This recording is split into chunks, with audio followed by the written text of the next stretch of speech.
Paramashivoham.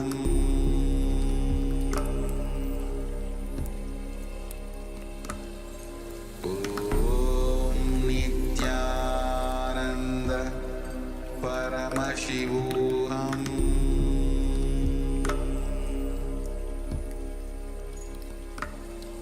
Om Nityananda Paramashivoham.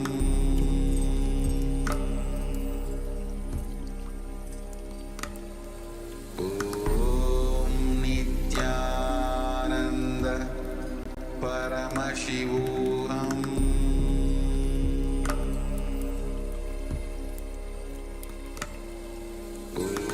Om Nityananda Paramashivoham.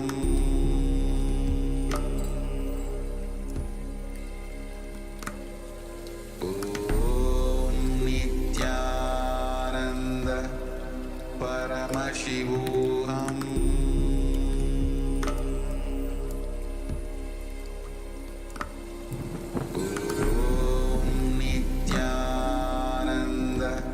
Apologizing, technical glitch.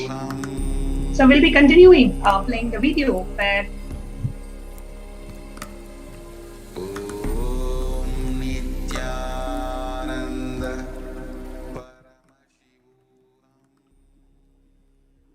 we'll be continuing to play the video from where we left off, where the Supreme Pontiff of Hinduism is revealing the vision of Padayatra in the year 2017.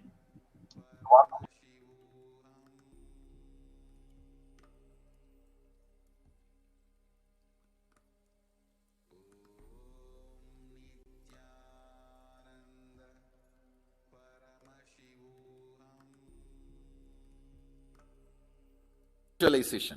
How will you visualize? What will happen if 10,000 power manifestors enter into a village and ask people, tell me your problem now, come on, let's sort it out. Understand 1200 years before in Tiruvannamalai temple carvings, how the baby will be in the womb in second month, third month, all that is detailed way carved, it is there. Which scanning machine was there in those days other than the third eye? Very detailed carvings are there. Even Srirangam temple, the whole carving is there. Srirangam temple gives a week by week the whole picture of male baby and female baby. Any of you have seen that? Srirangam Rangaraja Mandapam, it very clearly portrays. There will be one Rangaranga Gopuram. In that next to Rangaranga Gopuram, there is a Rangaraja Mandapam. We have already collected some chunk of 80-90 to be displayed in this Balalayam. Work is going on all of that. We are also going to tell you the science of temple building story as per Agama and as per practical village level, ground level, all that. In those days, 2000 years before, when this Cambodia and all these civilizations were flourishing, two communities from India moved. One is agriculture community, another one is business community. These two community only traveled and installed civilization. Of course, kings went, that is different. But the common civilian, these two community only went. So Nagarattar and Saivavelalar. Saivavelalar agriculture community, Nagarattar business community. So wherever, see, when they go in the ship, the Saivavelars, they will carry that veil for their protection. Once, if they reach the other side safely, they will just put the veil and start a temple. That is why all the temple outside the India, started by Saivavelars, there will be only veil as a Pradhana Murti. Pattumalai Murugan Goil, Tannimalai Murugan Goil, Gedaram Murugan Goil, Nallur Murugan Govil, Sannidhyan Sannidhi Murugan Goil, all these temple. The main deity will be only veil. It will not be deity. Because they cannot carry that heavy deity in the ship. It will only be the veil. And all the temples started by Nagarattar will be Kavadi. Because they will carry everything in the form of Kavadi. So the moment they reach the other shore, they will worship the Kavadi and the screen cloth covered by Kavadi. Kadirgaman, Darachila, Murugan. All the major temples started by Nagarattar, the Kavadi and the screen only will be the deity. All the temples started by Savavelalar, only the veil will be the deity. So this is the way the temples started. This temple planting and temple spreading. We are going to tell you all this history also as like a exhibition when you come next time to see our temple. There's a lot of juicy information on history of temple building. That's going to be one of my big contribution also, this temple building science. I'll be known for common mass for my Gurukul and temple. Common mass will never understand all this Vidyapadam and life is continuous rhythm, Sami Onnada, all that. They will remember me only as the Gurukul kids do all magic. That magic Gurukul and big temples. This Swamiji who builds big temples, that's why they will remember. பக்தன் சோழனும் பையன் பாண்டியனுமே இதை பண்ணி வச்சிருக்கானுங்கன்னா நாம என்ன வேலை பண்ணி ஆகணும்?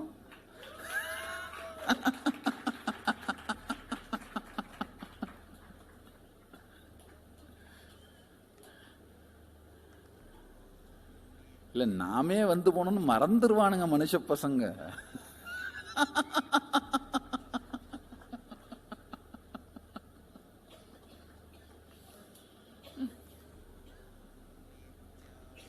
All these are paribhasha.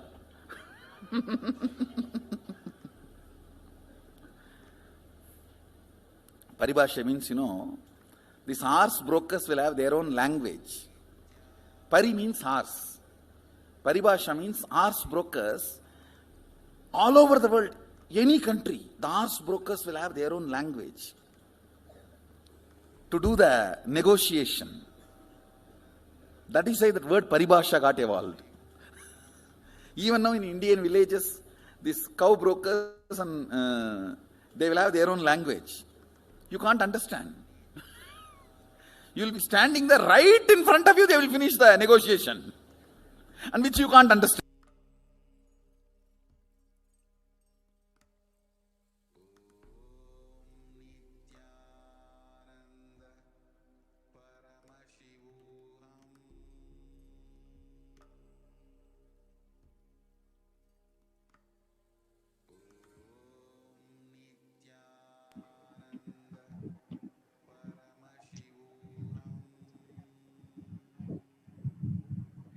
We all saw how the Supreme Pontiff of Hinduism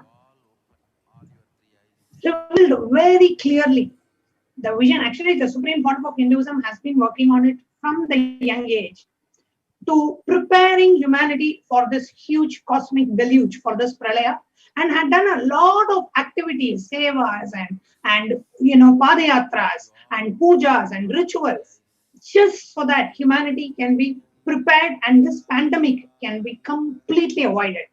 And in the Mahasadashiva program that happened in the year 2017, the Supreme Pontiff of Hinduism clearly shared this vision.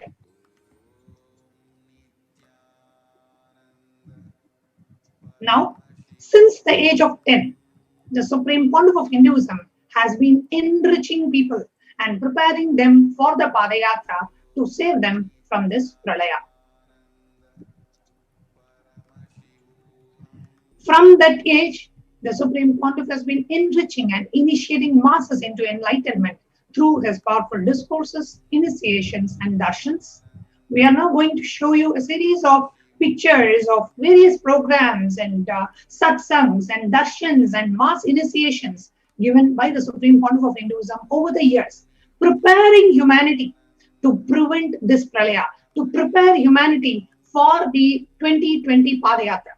The Padayatra planned by the Supreme Pontiff of Hinduism in 2020 to all the 12 Jyotirlingas was to just re-energize that whole space to prevent this pralaya, which India is facing now, where the very country, the Bharata Desha, has now become a Kirmi Bhojana, the worst hell, one of the worst hells described in the Vedagamic tradition. India has become that today, unfortunately, because even though the Supreme Pontiff of Hinduism prepared from the age of 10, done so many different programs, here you can see mass initiations, darshans, healings, programs, and Nirvikalpa Samadhi Dikshas, the healers initiation, satsangs to thousands of people. Wherever Supreme Pontiff went, having at one satsang, there will be like 50,000, 60,000 people coming and having the darshan of the Supreme Pontiff of Hinduism, receiving the initiations. Wherever the Supreme Pontiff went, tens of thousands used to gather just to have a glimpse and to have the divine touch of the hands of the Supreme Pontiff. Here you can see thousands gather wherever the Supreme Pontiff went.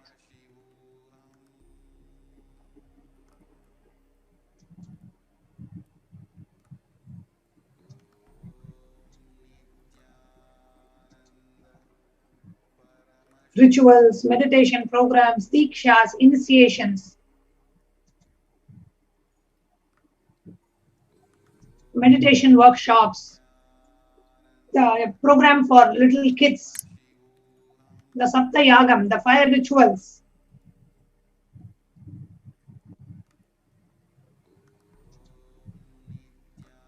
Swamiji himself performing the Sapta Yagam.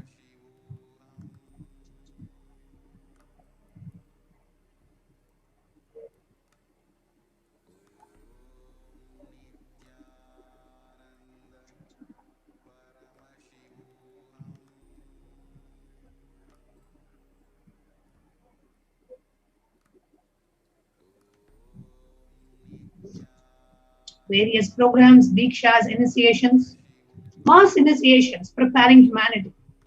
However, the anti-Hindu elements have made it really impossible to do the re-energizing process by driving the Supreme Pontiff of Hinduism out of India.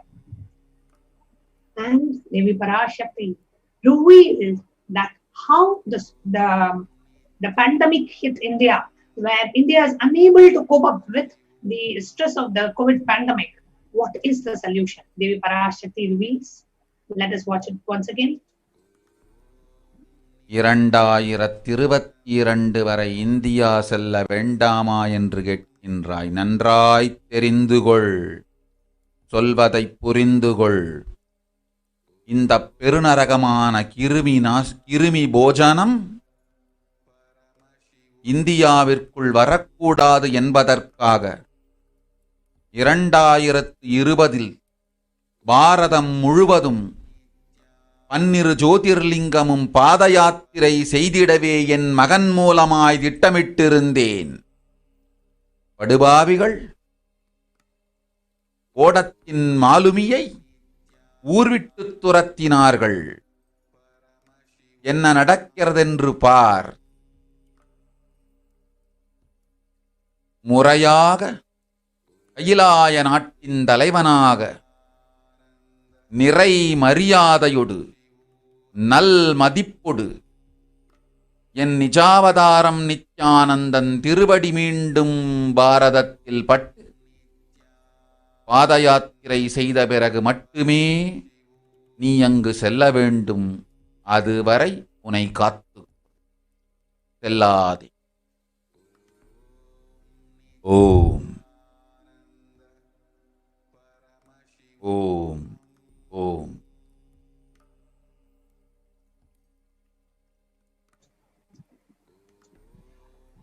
Now, as we look around us, we see what the great rishis of the Vedic civilization have forewarned as the Kali Yuga. Kali Yuga is the worst of all the 4 yugas, where man will be his worst enemy. In the Kurma Purana, sage Vyasa echoes the rishis' declarations. In the verses in the Kurma Purana, it says, Idam Kali Yugam Ghoram Sampraptam Pandunandhana Tato gacchami devasya Varanasim Mahapurim. Asmin Kaliyuge Gore Loka Papanuvartinaha Bhavishyanti Mahapapa Varna Shrama Vivarjitaha Nanyat Pashyami Jantunam Muktva Varanasim Purim Sarva Papa Pranasham Prayaschittam Kalau Yuge. These are the words of Bhagavan Veda Vyasa. The meaning of these verses, it says, this Kali Yuga is the worst of the 4 yugas, ages in all the worlds. People are sinful and forget the dharma of the 4 varnas and the 4 ashramas. In fact, men are so sinful that no prescribed penance atones for their sins. The only place which is free from such sins is the great sacred city of Varanasi, the Mahapuri. The Kurma Puranam states that the Lord Rudra, Paramashiva himself, is the avatar for Kali Yuga. The reference from the Kurma Purana says, Brahma Krita Yuge Deva Tretayam Bhagavan Ravihi Dvapare Daivatam Vishnu Kalau Rudro Maheshwaraha.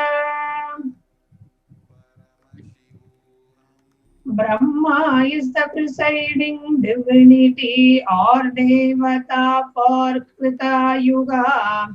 In the Treta Yuga, it is Bhagavan Ravi, in which appeared Sri Rama.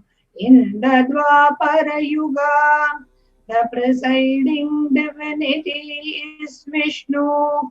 In the Kali Yuga, the current age, the presiding divinity avatar is Rudra, Lord Maheshwara Mahasada Shiva.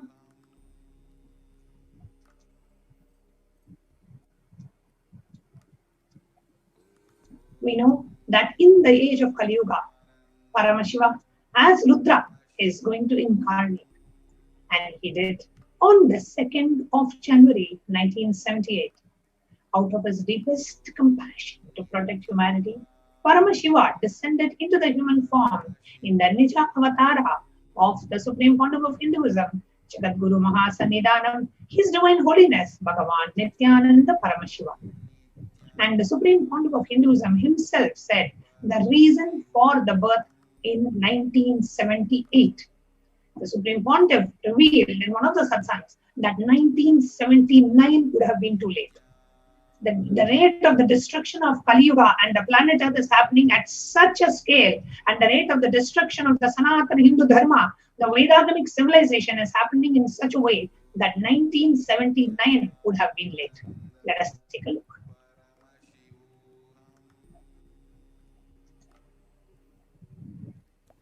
And I tell you, O Hindus, don't be afraid. I am back with the same signs.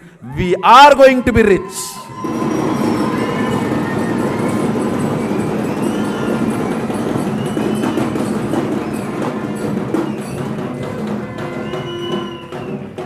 It is not lost.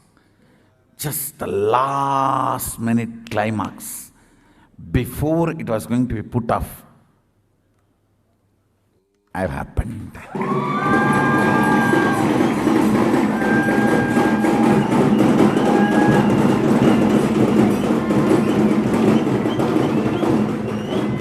(1979) would have been late. 1979 would have been late. If I had time, I would have sent only ambassadors. Because no time, I have to get up and come directly.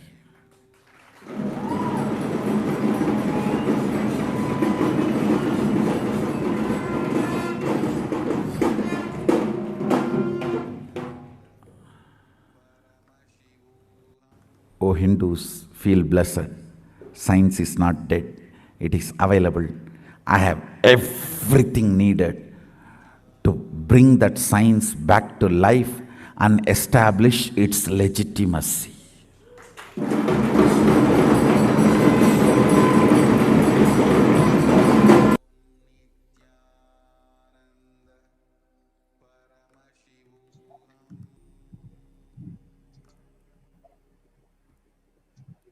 The avatar's advent on the planet Earth was to protect the world from the great cosmic deluge and lead the world to the new age, the Satya Yuga. Devi Parashakti revealed how the Nija Avatara, the supreme font of Hinduism, is leading the world to the new Om age. ஓம் ஓம் உலக மக்களே கேளுங்கள், கலி முற்றி கலி கழிந்து புதுயுகம் சத்தியயுகம் புறப்பட வேண்டிய காலம் வந்ததனால் வந்திருக்கின்றது இந்த பெரும் பிரளயம்.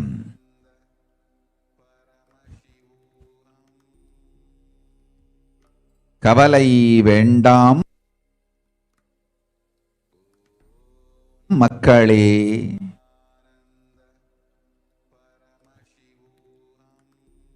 நித்யானந்தன் வடிவம் தாங்கி நாமே இங்கு வந்திருக்கின்றோம். நித்யயுகம் செய்வோம், நித்யயுகம் சத்யயுகமாய் மலரும் இங்கு. ஆனந்தமாக இருங்கள்.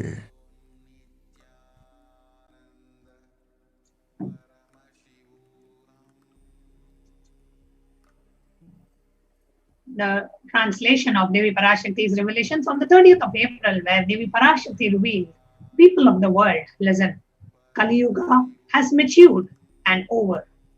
Time has come for Satya Yuga to happen. So this great Pralaya has come. Don't worry, people. In the form of Nityananda, I myself have come here. I will make the Nitya Yuga to blossom as Satya Yuga. Be blissful.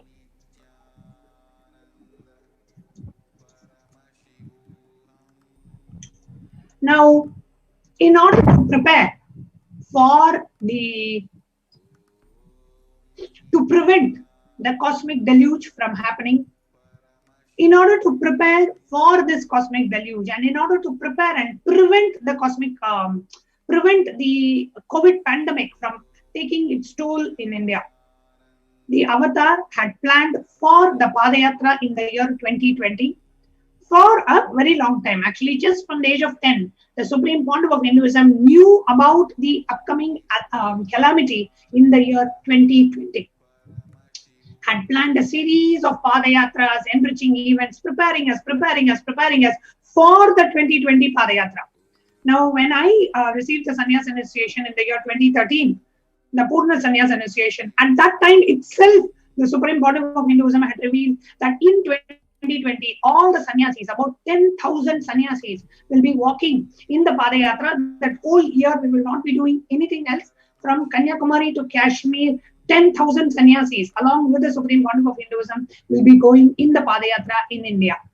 And at that time, we had cognized it more like okay, Swamiji is giving vision to share this signs of enlightenment with the world.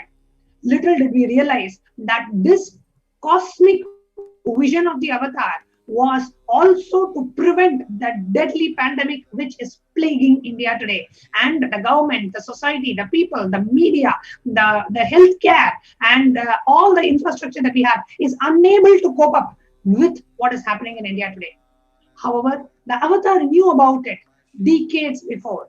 And in order to prepare humanity for this, the Avatar began the Padayatra nearly at the age of 10. The SPH began, the Supreme Pontiff of Hinduism began enriching people one person at a time with the truths from the sacred scriptures and the secrets of higher living.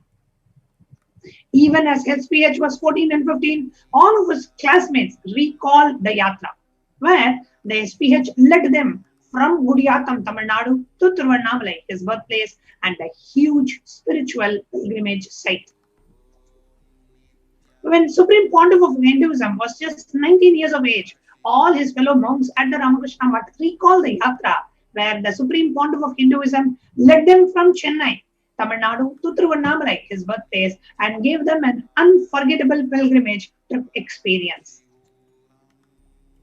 The Supreme Pontiff of Hinduism continued walking the length and breadth of India, reaching more and more people, preparing each one, until the Supreme Pontiff founded the international mission Nityananda Sangha to revive Kailasa internationally on the year 31st of December 1999. The Supreme Pontiff established the first Kailasa Enlightenment ecosystem in Tiruchengodu, Tamil Nadu on the 14th of April 2001. In 2003, the Supreme Pontiff of Hinduism continued his Vijaya Yatra all over the world to enrich people from all backgrounds.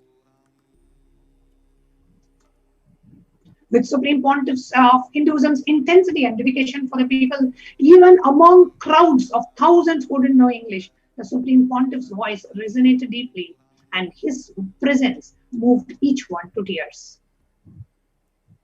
In the year 2004, the Avatar led his disciples on the first Himalayan Yatra, visiting temples, delivering satsangs, initiating them into the superconscious breakthrough. Subsequently, the Avatar personally organized and led yatras yearly and guided individual souls not just to physical spiritual sites, but supernal spiritual realms. In the year 2006, Padayatras were taken to the next level with the Kodi Kand Ratha Yatra, with crores participating and impacted by the Nityanandeshwara and Nityanandeshwari deities traveling from city to city. The Kodi Kand Ratha Yatra culminated with the consecration and the inauguration of the Garbha Mandir, the Sanctum Sanctorum, for Nityanandeshwara Paramashiva and Nityanandeshwari Parashakti and the Swayambhu Linga at Adi Kailasa. The deities were energized as Archavataras to radiate the energy of Paramashiva and Parashakti to create Adi Kailasa, serving Pita as a ship to save humanity from the upcoming Pralaya.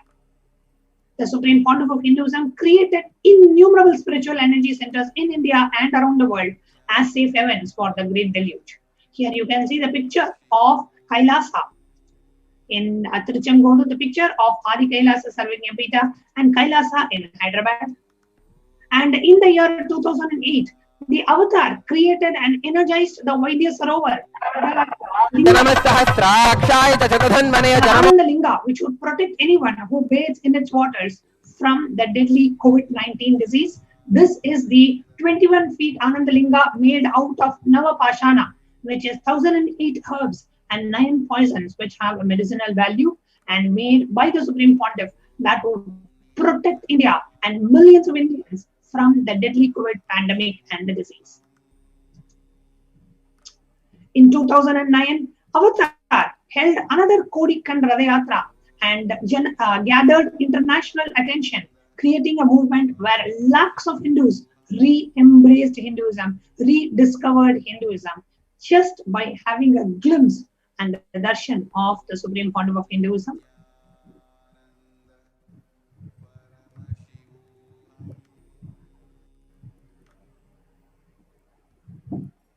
Here you can see Swamiji himself going in the path.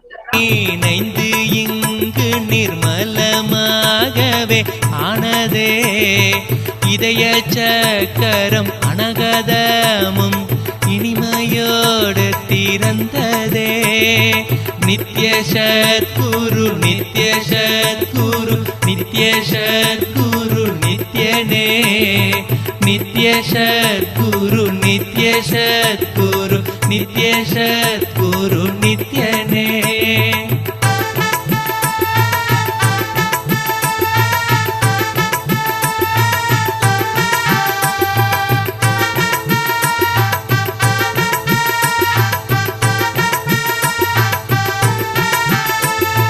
மற்றவர் கண்டு மறைகள் எல்லாம் கழன்று விசுத்தி அதுவும் அசுத்தியாய் பொறாமையோடிங்கு ஏக்கத்தோடப்பா புண்ணியம் எல்லாம் போனதே.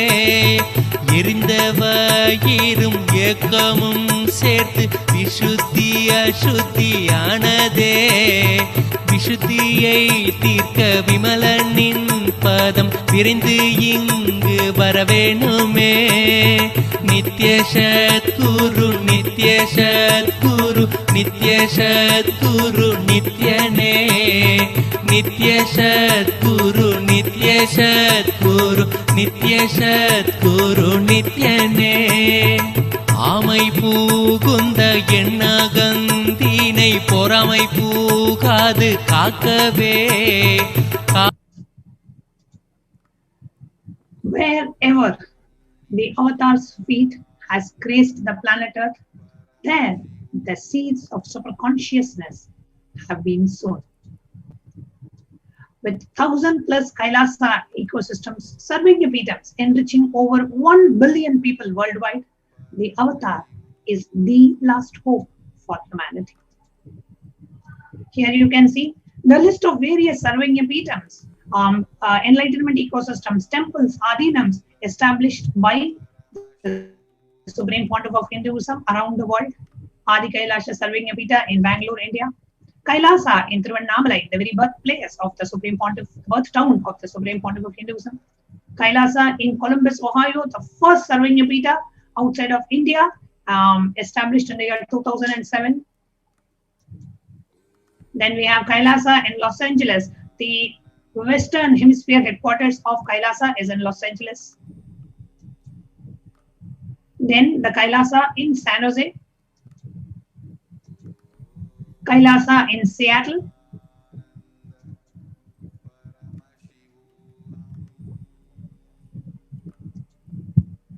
Kailasa in Houston. Kailasa in Charlotte. Kailasa in New York. Kailasa in Washington, D.C. Kailasa in Toronto, Canada, established in the year 2011. Kailasa in Oklahoma City. Kailasa in Phoenix. Kailasa in Oman. Kailasa in Dubai. Kailasa in London, UK. Kailasa in Scotland, in Netherlands, in Slovakia, Belgium, Luxembourg, Austria, Germany, Italy, France, Switzerland, Mauritius, South Africa, Salem, Kailasa in Hosur, Kailasa in Pattanam, Tamil Nadu, Kailasa in Varanasi, Kailasa in Rajapalayam, Kailasa in Hyderabad,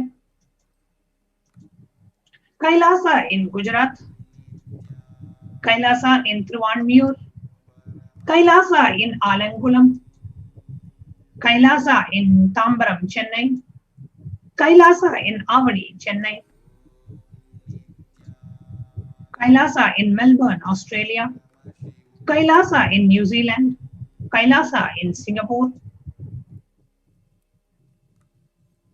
Kailasa in Kuala Lumpur, Malaysia, Kailasa in Guadeloupe, South America. Not just establishing enlightenment ecosystems all over the world to ensure the humanity survives this deadly pralaya and to prevent this deadly pralaya from happening, the Supreme Pontiff of Hinduism created the sovereign order of Kailasa with thousands of sannyasis with absolutely no discrimination against caste, creed or religion. The Supreme Pontiff of Hinduism initiated thousands into Nityananda spiritual healing who are actively healing millions around the world. 2,500 plus satsang centers, Padaka mandirs, home temples operated as de facto spiritual embassies of Kailasa. The avatar inspired millions to reclaim their Hindu-centric freedom. Thousands of Padayatras were conducted by the Hindu diaspora worldwide, honoring the hard work of SPH and the revival of Kailasa, silently preparing each one for what was to come. In 2017, the devotees in Malaysia planned a Padayatra and executed it successfully, with thousands participating, with the dying Hindu population in Malaysia reinvigorated. For every major festival, devotees from all over the world do the Padayatra out of sincere devotion and love for the avatar. Here you can see the global achievements of Kailasa.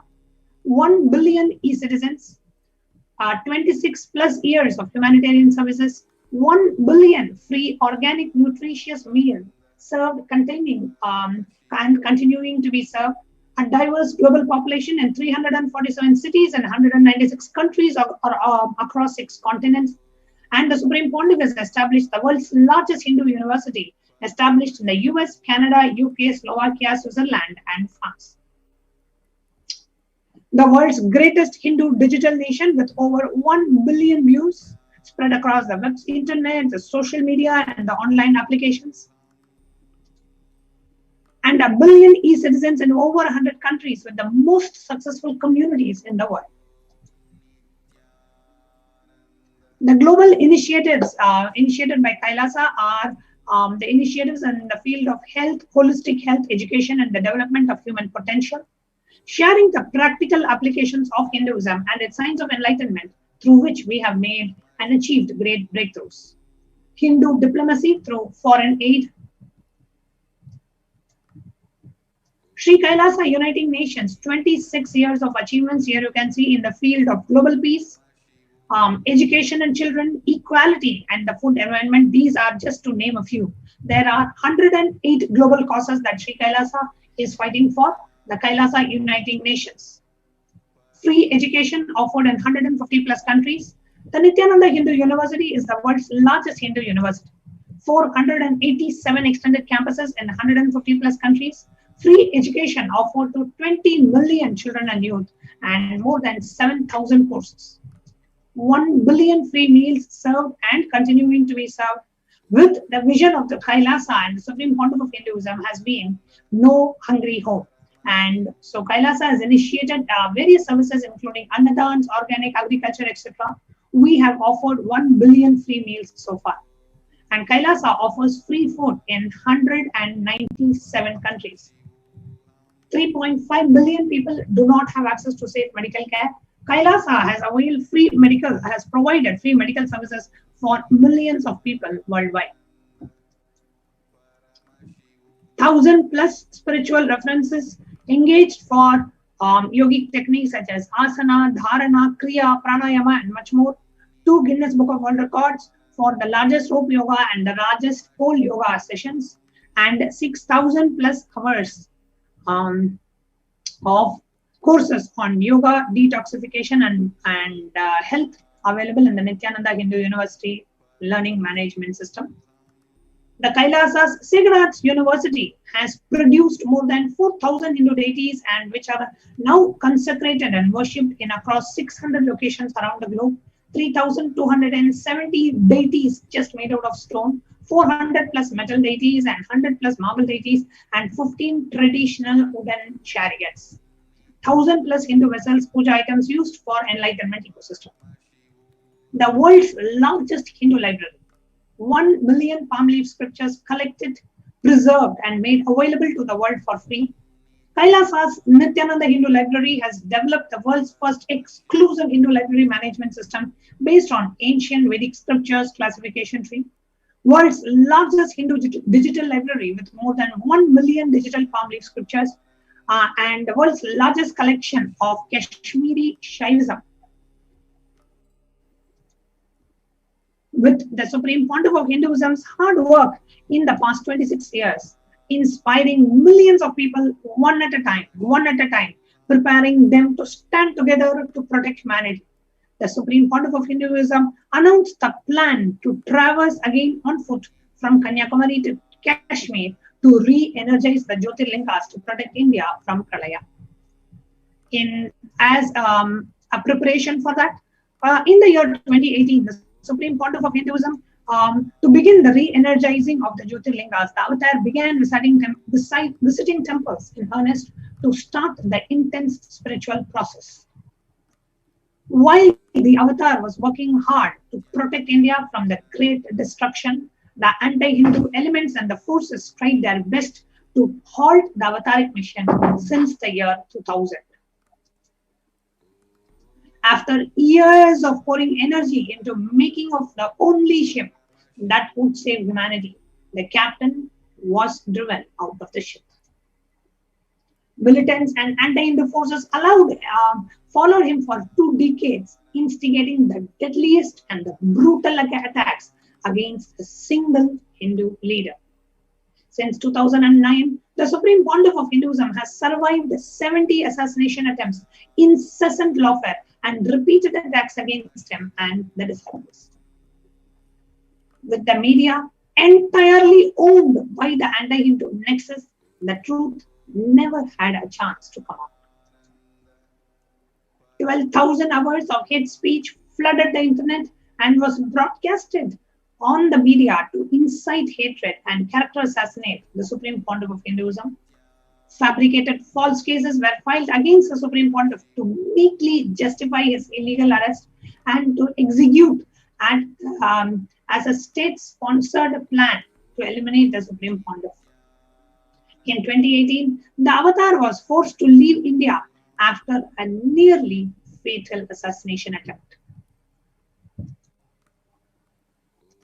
In the absence of the incarnation of Paramashiva, the India and the Indians are suffering the repercussions of our unconscious actions. In the Puranic age, the whole kingdom of Ayodhya suffered with the economic meltdown, the death of cattle and crops, and inconsolable depression when Rama left for 14 years in exile. We could see the exact same thing repeating itself in history. The second COVID wave may hit as leave rupees 2 lakh crore dent on the economic output. And here you can see in the same way the economy began falling 2 months after the Avatar left India. Today, India faces the brutal effects of the pandemic with no end in sight. However, in spite of being driven out of the country, the Supreme Pontiff continues to be the last hope for humanity and India.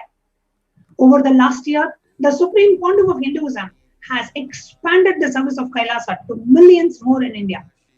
With back-to-back programs and darshans and satsangs, Avatar has made humanity physically, mentally, emotionally, psychologically sail through this pralaya. And when the whole world has closed its doors to India, the Supreme Pontiff of Hinduism has opened all the Kailasa campuses where for Indians in desperate need of protection. Wherever we could provide the multi-layer quarantine, we have opened all those campuses.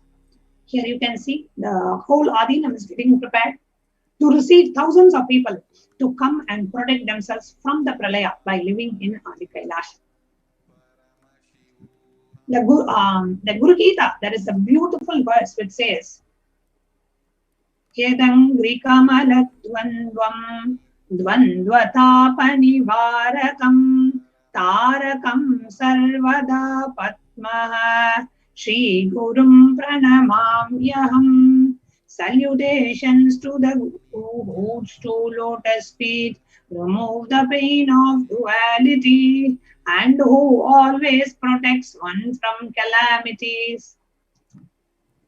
The next reference that we have is from Kularnava Tantra. It says Guru Paduka Mahatmyam. We are just going to read the 6th verse of this. It says, Maharoge Mahotyate Mahadoshe Mahabhaye Mahapadi Mahapape Smrita Rakshati Paduka. If remembered, this Paduka provides protection from all great diseases, great disturbances, great evils, great fears, great calamities, and great sins. One more reference from the Kularnava Tantra, the 43rd verse, it says, Mantram Tyagat Ven Mrityu Gurus Tyagat Daridrata Guru Mantra Parityagat Rauravam Narakam Rajet. There comes death in forsaking the mantra, poverty in forsaking the Guru, and Raurava hell in forsaking both the Guru and the mantra. Very clearly, the scriptures say the sacredness of the divine lotus feet of the Guru, the divine lotus feet of the Supreme Pontiff of Hinduism. We must all realize that the pralaya will end in India only when the divine feet walks on its soil once again. Only after the feet of the Supreme Founder of Hinduism touch Kailasa can India protect itself. We missed it. The decision makers must realize this. The media must realize this. Every citizen must realize this. It is in our hands to protect India from the deadly COVID pandemic and the after effects and the side effects of this. With this, we are now going to take a short break and we're going to be right back with you to share with you how we can all connect with TV Parashakti. And if you are listening to this, we invite each of you to share your comments on the YouTube live feed in the live chat portion. Please do post your comments as we take a short break and we'll be right back with you.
Nityananda. Om Nityananda Paramashivoham. Om Nityananda Paramashivoham. Om Nityananda Paramashivoham.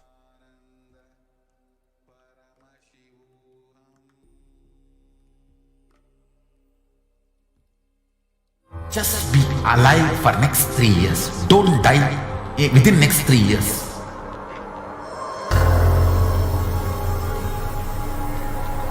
Just don't die within next 3 years. Be alive. Somehow be alive.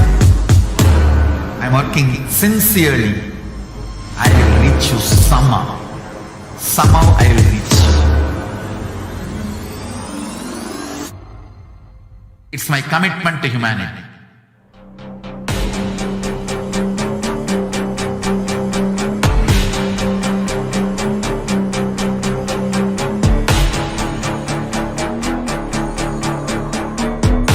don't die within next 3 years. I will reach you wherever you are, whichever corner of the world you may be. I will reach you with enlightenment.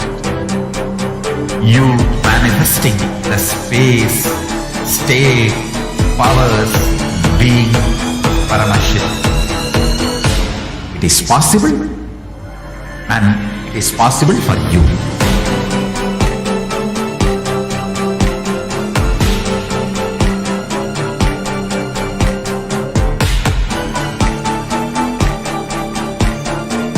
Paramashiva will reach you with enlightenment science. I know he is going to do the job. Just be alive for next 3 years. Nothing else. Just be alive for next 3 years. Don't die within next 3 years.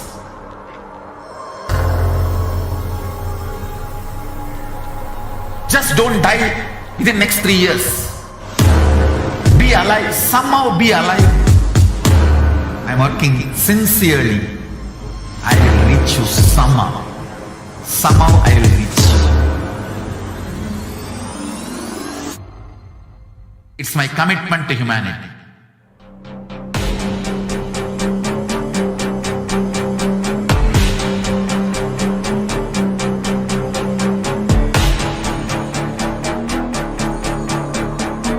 Just don't die within next 3 years. I will reach you wherever you are, whichever corner of the world you may be. I will reach you with enlightenment. You manifesting the space, state, powers, being, Paramashit. It is possible, and it is possible for you.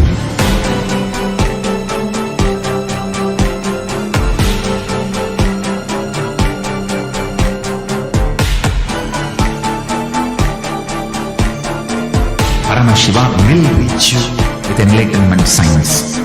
I know he is going to do the job. Just be alive for next 3 years. Nothing else.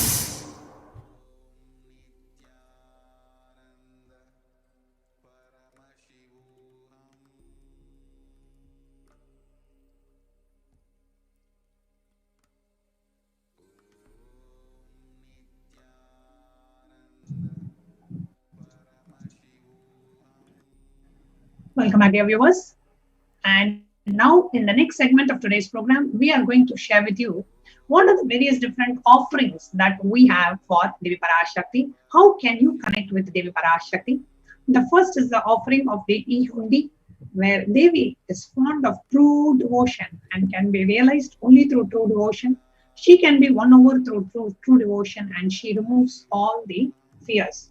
Bhakti Priya, Bhakti Gamya, Bhakti Vashya, Bhayapaha, Shambhavi, Sharada, Radhya, Sharvani, Sharmadayini.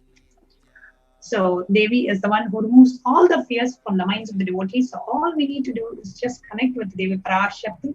And as you experience the deep feeling connection with Devi Parashakti, if you wanted to offer something in the form of a gratitude, you can offer the e-hundi offering.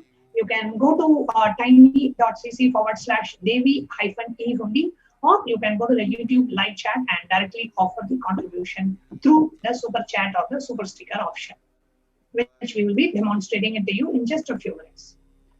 Sankalpa chanting is when you and the names of your family members gets chanted during the puja. When a puja is being offered to Devi Parashakti, at that time of the puja, we take a conscious resolution and we chant the people who are going to be the beneficiaries of the puja, saying that this person wants this person wants this. So just taking that sankalpa, that conscious resolution to experience, to manifest what we want in our lives. So that is what we call as the sankalpa chanting. Tayetan mohyate vishwam shaiva vishwam prasuyate chaya chitta chavitanam tushta ruddhim prayachati. The goddess enchants this universe and she herself gives birth to the universe. That goddess, being prayed without interest in anything, gives that knowledge that leads to salvation and gives wealth in a materialistic sense. Offering of the sankalpa, the conscious resolution, this is the person offering with all the fruitions of the desires and wishes that he is calling for. The next offering is that of the Sahasra Nama Swarna Kasu, the offering of the gold coin.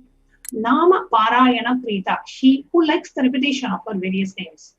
And this is an offering of the 1008 names of Devi Parashakti. It's a very special and a unique archana offered to the Mahameru of Devi Parashakti.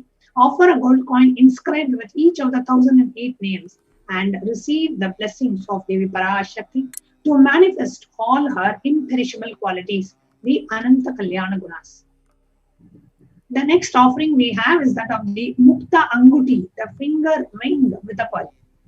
Muktahara lasat kirita ruchiram purnendu vakta prabham sinjannu purakinkini manidaram padma prabhapasuram sarvabhishta falapradam girisudam vanirama sevitam meenakshim pranadosmi santatamaham karunyavaram nidhim. I bow to the goddess Meenakshi, whose crown has a garland of pearls and the face shining like a full moon, who wears anklets that are studded with gemstones and has small bells which is shining like the splendor of lotus, who grants all the wishes, the daughter of the mountain who is worshipped by goddess Vani and Rama. I remain bowing to goddess Meenakshi, the ocean of compassion. The next offering that we have for Devi Parashakti is the offering of, the Mukta Anguti offering. So the cost of making the Mukta Anguti offering, if you would like to offer, it is $251 for the small size, $500, $501 for the medium size, and $750 for the large size. Offer the pink, pearl finger ring and receive the blessings to be showered by the compassion and love in all your business endeavors. That is the Mukta Anguti offering. Next, we have the golden lotus, which is the Swarna Padma Pushpa, and the lotus flower is used in, it's considered a divine flower, and it is used in so many different places in the lifestyle of a Hindu. And there are so many scriptural references using lotus in the worship of Paramashiva himself. So offering the golden lotus, the Swarna Padma Pushpa, the smallest size is $600, to be blessed to have the state, space, powers, and the being of Devi Parashakti in your inner space amidst any or every adverse situations in life. The next offering is that of the Swarna Meti, the golden touring, Nakadi Diti Samchanna Namachana Tamoguna, Patmatvaya Prabhajala, Parakrita Saroruha, the one whose brightness from the toenails destroys the darkness of ignorance from the minds of the devotees who prostrate at your feet. You, whose brightness from the 2 feet overpowers that of the lotus flower. So you can offer the Swarna Meti, the golden touring, to receive the blessings and to offer your gratitude and receive the blessings for to handle even the most difficult situations of our life. The next offering that we have is that of the Swarna Mangtika, the golden hairline jewelry. Sudha Sarabhivarshini, she who makes the nectar flow in all our nerves from the Sahasrara Chakra, who gives a very pleasant experience of the ultimate. The Swarna Mangtika represents the nectar flowing from the Sahasrara Chakra, which is fully opened. So the offering of the Swarna Mangtika is $750. Offer the Swarna Mangtika and receive the blessings of achieving the blissful state of overflowing gratitude and the space of complete completion. The next offering is that of the Pratyaksha Pada Puja. Now, the Pratyaksha Pada Puja offering is to offer your gratitude at the lotus feet of the Supreme Pontiff of Hinduism. Very beautifully, the Guru Gita says, Dhyana Moolam Gurur Murti, Puja Moolam Guru Padam, Mantra Moolam Gurur Vakyam, Moksha Moolam Guru Kripa. It is only with the grace of the Guru, the moksha, the liberation can be attained. And the ultimate fruit of all worship, Puja Moolam Guru Padam, worshipping the feet of the Guru. Worshipping the feet of the Guru is considered the ultimate puja that we can do. So offer the Pratyaksha Pada Puja. We have Guru Purnima coming up on the 24th of July. Every disciple of Supreme Pontiff ought to do the Guru Puja, the Pratyaksha Pada Puja on the day of Guru Purnima. The one day in the year where nobody should miss Pada Puja is the day where a disciple, that whole day is for the disciple to offer his or her gratitude to the Guru, the living incarnation. Next, we have the Vastra Seva, which is the offering of the sacred cloth to Devi Parashakti. Offering the Vastra Seva blesses the Yajaman with all the auspiciousness and blessings and of the Supreme Pontiff of Hinduism, Jagat Guru Mahasannidhanam, His Divine Holiness, Bhagavan Nityananda Parameshwar.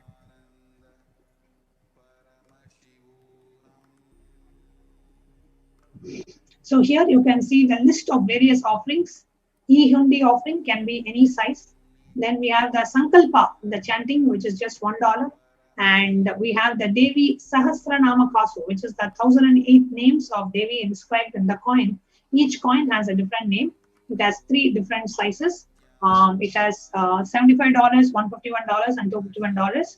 Then we have the Mukta Anguti, the pearl finger ring, which is $251, $501, and $750. And now we have the Swarna Padma Pushpa, the golden lotus. And we have the Swarna Meti, which is the golden toe ring. And we have the Swarna Mangtika, which is the hairline, golden hairline jewelry. So you can offer the Pratyaksha Pada Puja or the Vastra Seva. So offering of the Pratyaksha Pada Puja or the Vastra Seva or any of the offerings that you want to choose, you have 3 different forms. I'll explain to you. If you are interested in the offering, but you are having some kind of an obstacle or you need some guidance, you need some more details, you want to manifest that offering, you are not ready to offer that right away, you can put your name in tiny.cc/Bhava Samadhi. That doesn't have any payment. It is just to show your interest. Oh Devi, I would like to offer a Pratyaksha Pada Puja to you. Oh Swamiji, I would like to offer a Vastra Seva to you. However you relate, you can go ahead and you just have to mark what offerings that you want to manifest. And one of the causes will be in touch with you to help you manifest that offering. The next offering that we have is that the online payment link, the next link that you see, tiny.cc/Devi-offerings is an online payment link where you can go ahead and choose which seva that you would like to offer and go ahead and make the payment online. And after you make the payment, you fill the Sankalpa 2021 form. I'll now take you through a quick walkthrough. Now, if you go to tiny.cc/Devi-offerings, it will take you to this page. And here you can choose what is the seva that you want to offer. Let's say I want to offer Pratyaksha Pada Puja. And I click on Add to Cart. It takes me to the next page. It shows if I have selected something earlier, it will show up that as well. So you can take a look at it and you can remove.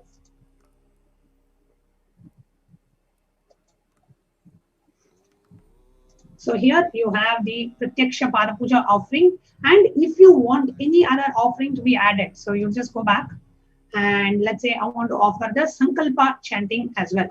So I go and I select Sankalpa chanting.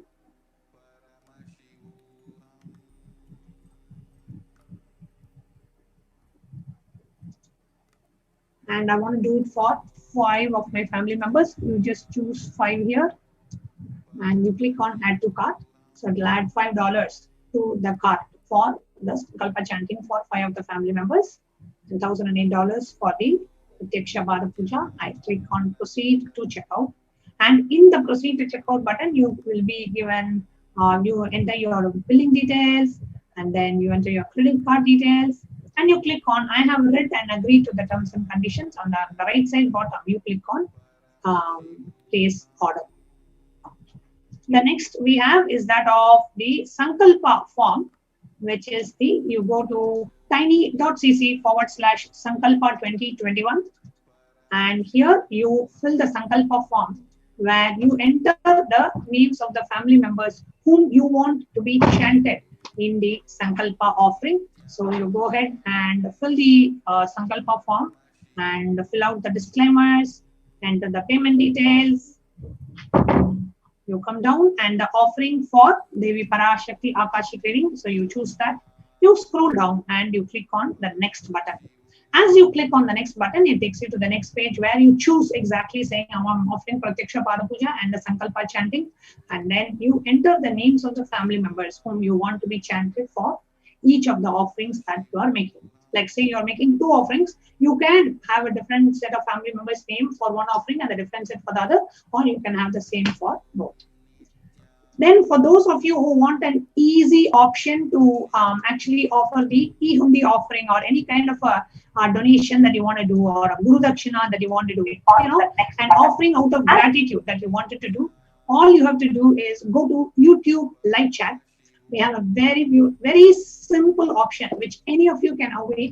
So here is a YouTube live chat screen that I'm projecting. So if you're able to see now, and on the right side of the live stream window, if you're watching it on a desktop, or below the live stream window, below that you will see a live chat option. And below the live chat option, you will see 2 symbols. One is an emoji and the other one is a dollar symbol. Click on the dollar symbol. It will give you 3 choices. Join. Join gives an option for you to become a member of the Swamiji's official YouTube channel, which means you will have access to exclusive content and exclusive privileges. One such privilege is that only the members of the official YouTube channel can post a question to Devi Parashakti in the YouTube chat itself. So go ahead and you can become a bronze, silver, gold, platinum, and premium options are available. So I'm going to go to premium and I say join. It opens up a pop-up where people enter your credit card or your PayPal details, and go ahead and you make the purchase. And now if you would like to offer, let's say, a Guru Dakshina or an e-hundi offering, or just an offering out of gratitude, you can just click on Super Chat. It opens up a pop-up where you can enter the message on the top. So you can enter whatever message that you want to enter along with your offering. And then the bottom, you choose what is the amount. You can even reduce it to just $1, right? Or $11 or $5, whatever you're comfortable with. You can put that amount and you click on buy and send. When you click on buy and send, again, it opens a pop-up where you enter your payment details and go ahead and complete the purchase. The last option that we have is that of the YouTube Super Sticker, where you will be able to purchase, also post some animated stickers in the group. It's pretty cool. So you can go ahead and choose based on what is the sticker that you like. You can choose that specific sticker and you can make your offering through that. So these are the different ways we can connect with Devi Parashakti and make our offerings. Now, in the next segment of today's program, we are going to share with you how as Devi Parashakti revealed, the only place to protect ourselves is Adi Kailasa. So we are going to have an update on the multi-layer quarantine facility being provided in Adi Kailasa by the very administrators of Adi Kailasa after a short break.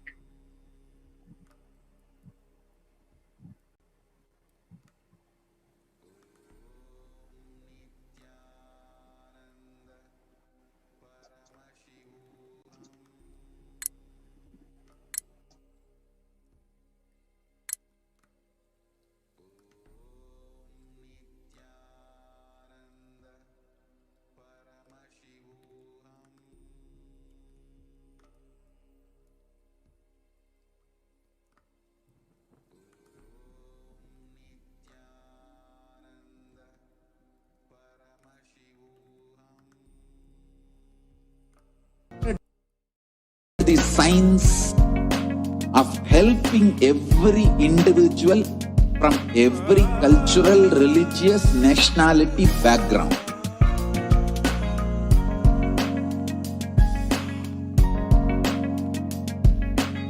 You will have lowest reactionary assumptions, highest awakened response, alive response for life continuously.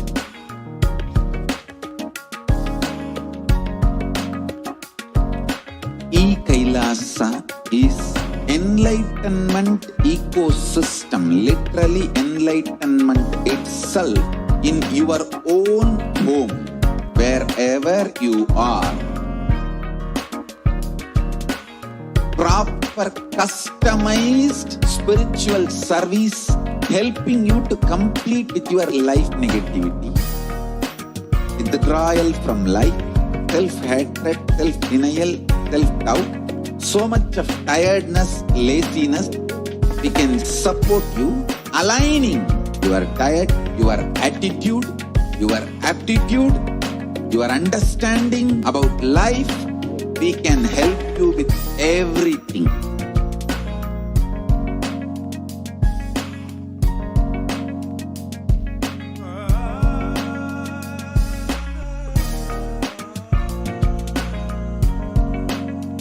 If you are interested in enlightenment, we will immediately bring this to you.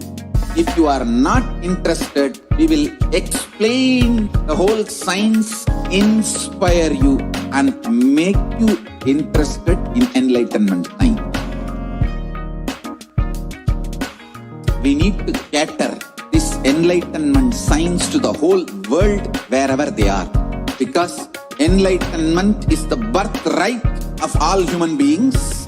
Kailasa is responsible to provide that to all human beings.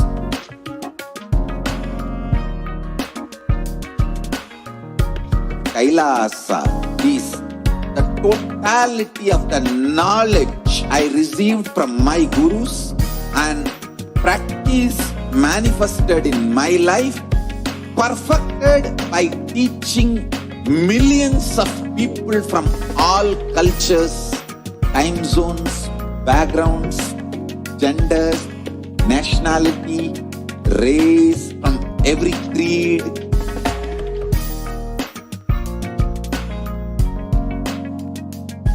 So this absolutely perfected knowledge available to you, served to you in your home without even you moving out of your couch, free of cost.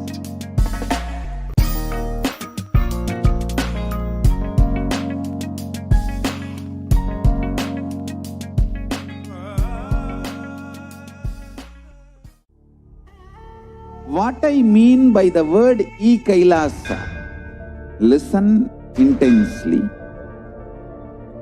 Enlightenment ecosystem, literally enlightenment itself, in your own home, wherever you are. If you cannot come to Kailasa, it's okay. Kailasa can come to you. Kailasa coming to you is Kailasa.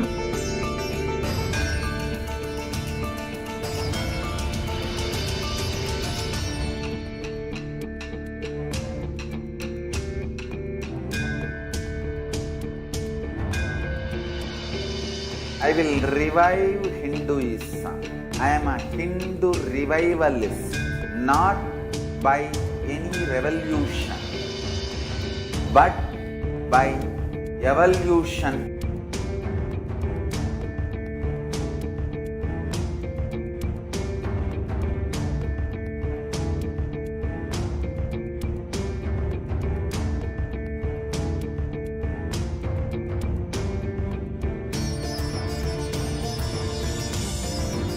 And setting model community.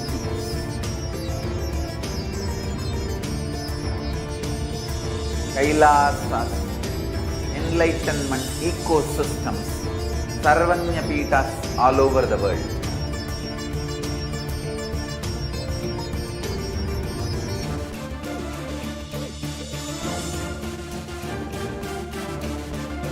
All powerful cognition, knowledge, only when you live, power manifestation and possibilities manifestation happens.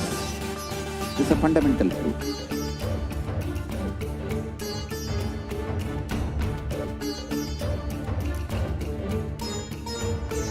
Hinduism cannot live exclusively as one sampradaya. No.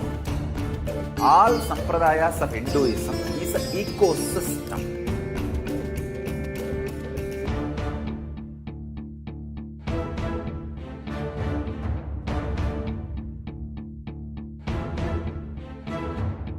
So don't keep quiet thinking that if one sampradaya is attacked, only that sampradaya is going to be affected. All of us are ecosystem.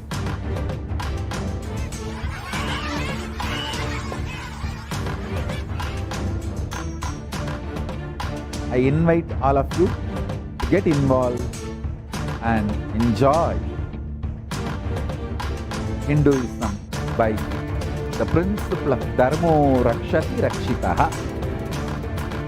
When you protect Dharma, Dharma protects you. We will make the whole planet flourish spiritually. The spiritual prosperity will happen to the whole planet Earth. We all have to coexist together.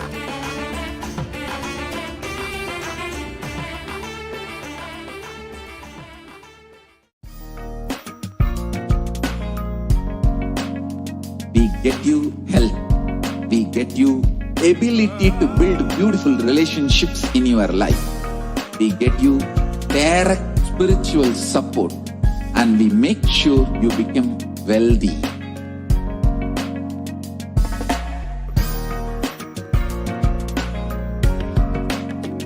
We won't stop giving you just good life. We will literally not stop till you live enlightened life. Manifesting the state of Paramashiva, space of Paramashiva, powers of Paramashiva, being of Paramashiva.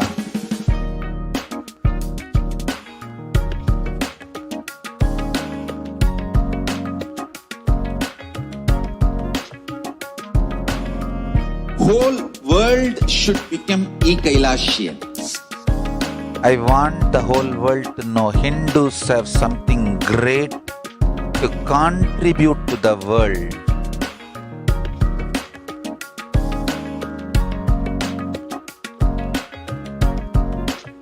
We have something great to contribute to the world. Let us do that.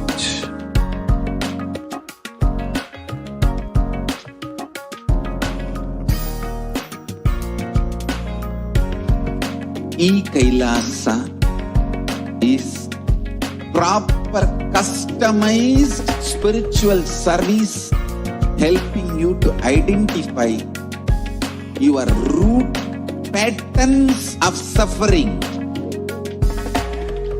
We have perfected the science of helping every individual from every cultural, religious, nationality background.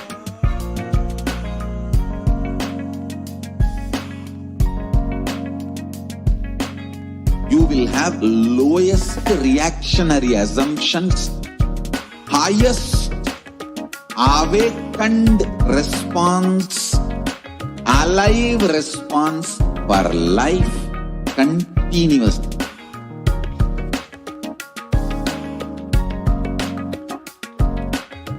Kailasa is enlightenment ecosystem, literally enlightenment itself in your own home, wherever you are.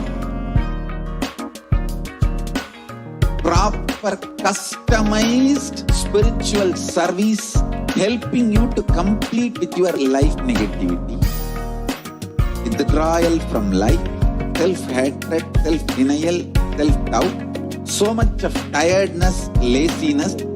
We can support you aligning your diet, your attitude, your aptitude, your understanding about life.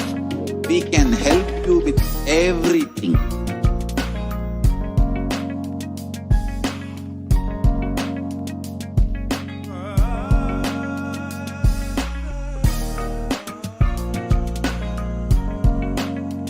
If you are interested in enlightenment,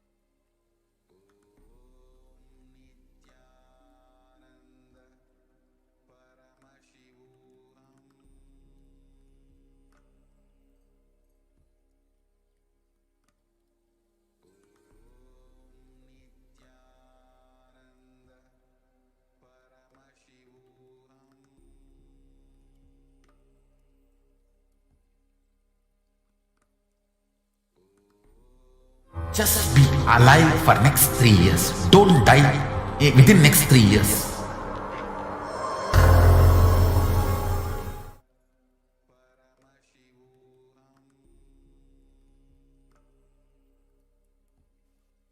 Nityananda. Today's segment, we're going to see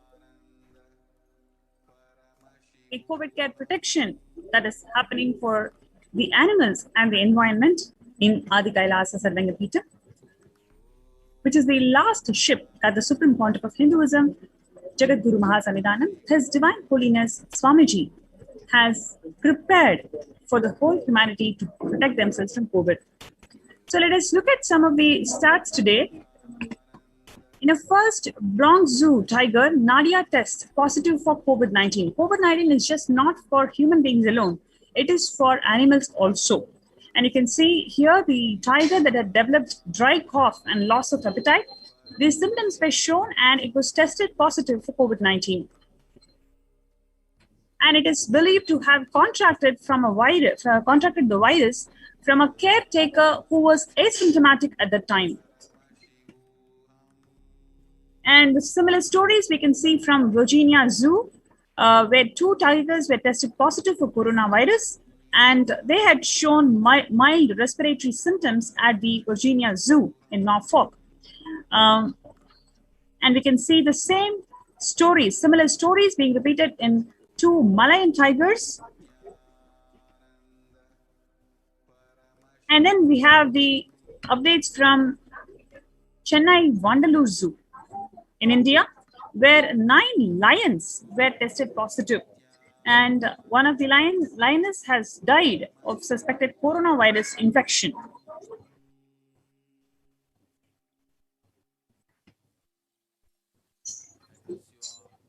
And here we have a big cat species was tested positive for coronavirus, which is a snow leopard. And it is the 6th animal species that has confirmed to have been infected with coronavirus through a human contact.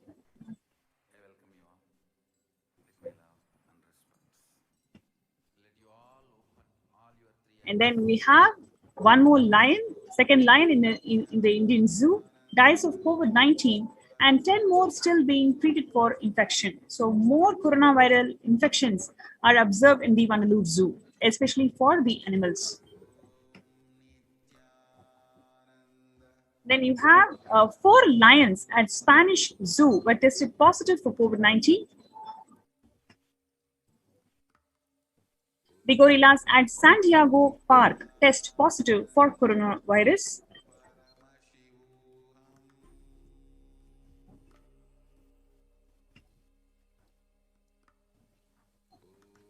And then we have here Ontario dog first in Canada to test positive for COVID-19.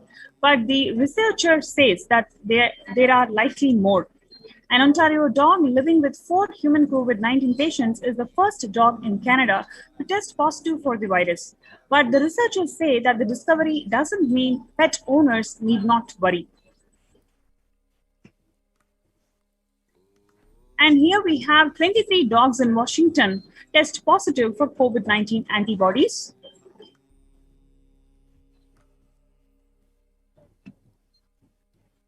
And is SARS-CoV-2 infection in pets more common than what we thought? A small study that repeatedly tested the pets of people with COVID-19 suggests that 31% of dogs and 40% of cats acquired a SARS-CoV-2 infection. There remains no evidence that pets with infection can pass it on to people or animals. But the neutered pets or those that have shared a bed with a human with infection were likely to contract the infection.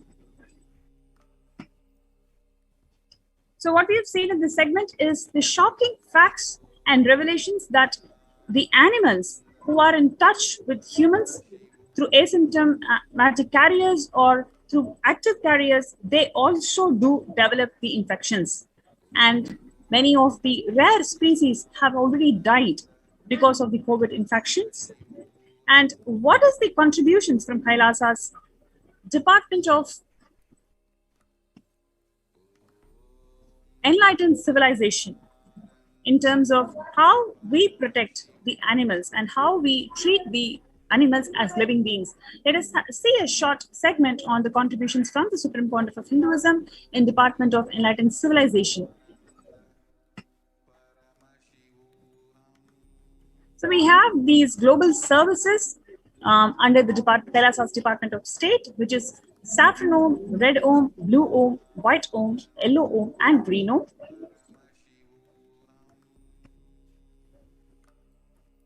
Where the saffron Om is working for world peace, conflict resolution, religious freedom. And what you're seeing here is the picture that shows peace walk by millions of peacekeepers of Kailasa in Tiruvannamalai. And here you have red Om providing relief work for natural and man-made calamities, working to eliminate world hunger. Where you can see the Supreme Pontiff of Hinduism personally organizing relief efforts and free organic food distribution for Thane flood relief in Pondicherry. Then you have white Om providing psychological healing, spiritual counseling, and a superconscious breakthrough. Then you have yellow Om providing Sat Vidya, yogic Ayurvedic solutions and medical care, including access to libraries and knowledge. Then we have green Om working for protecting the environment, organic fruits, vegetables, and grains cultivated by the peacekeepers of Kailasa, led by the Supreme Pontiff of Hinduism. The produce is offered as Annadan, the charitable service of providing free organic meals to everyone through various embassies and centers of Kailasa.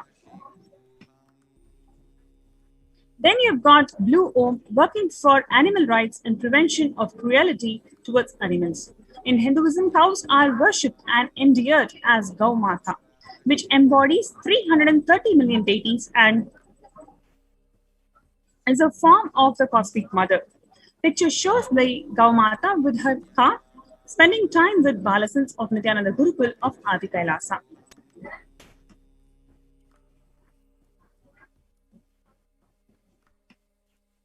The concerning body for the protection of animals, forests, and the oceans by establishing the lifestyle with zero impact on environment and promoting the right for all the living beings to live and achieve enlightenment. The department seeks to ensure that Sri Kailasa contributes towards growing a more healthy planet Earth. Kailasa's Uniting Nations for Animal Rights is the extension of protection accorded by the Paramashiva to all his living beings, extended by His Divine Holiness Bhagwan Nityananda Paramashivam in USA in 2004 as an NGO serving the cause of welfare of beings.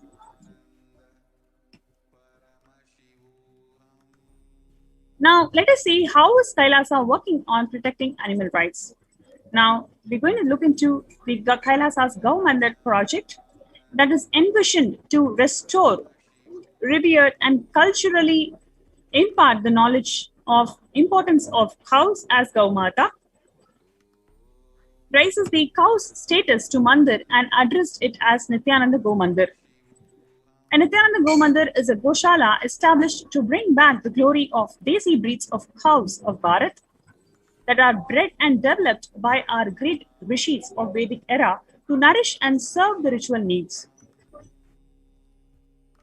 The Supreme Pontiff of Hinduism has stressed about the importance of cows, their smell, power of Godhuli, addressed cow as the Gau Mata, mother, next to biological mother, who gave the birth and deserves all respect.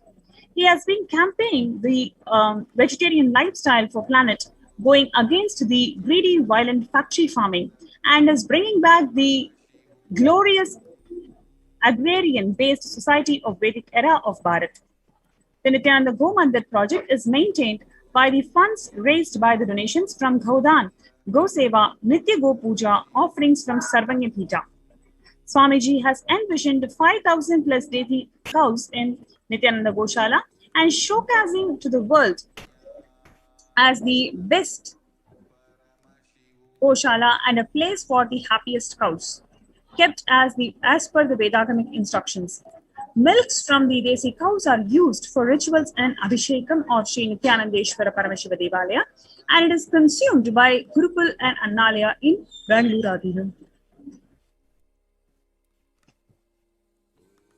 Now you've seen how beautiful ambience is created by the Supreme Pontiff of Hinduism in his Kailasas. It is just not for human beings, but it is also for all the living beings. How the ambience is completely protected, how they are revered, worshipped. The significance of each and every living being is beautifully established and grown in these ecosystems that are developed or organized by the Supreme Pontiff of Hinduism. So we welcome all the viewers. If you want to protect yourself from this pradaya, you have this opportunity to join our COVID care protection centers through the link below. You can register yourself in this link where kailasa.org/Kailasa care. KAILASA.org/KAILASACARE. Let's take a few minutes for you to get registered before we move to the next very interesting segment.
Please ensure you have registered yourself on kailasa.org/Kailasa care.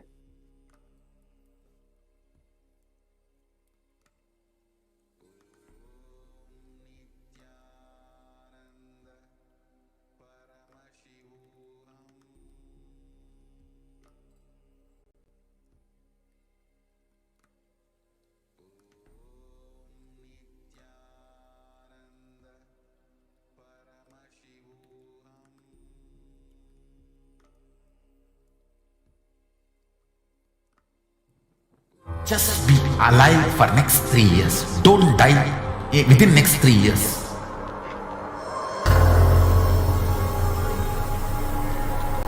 Just don't die within next 3 years. Be alive. Somehow be alive. I'm working sincerely. I will reach you somehow. Somehow I will reach you. It's my commitment to humanity.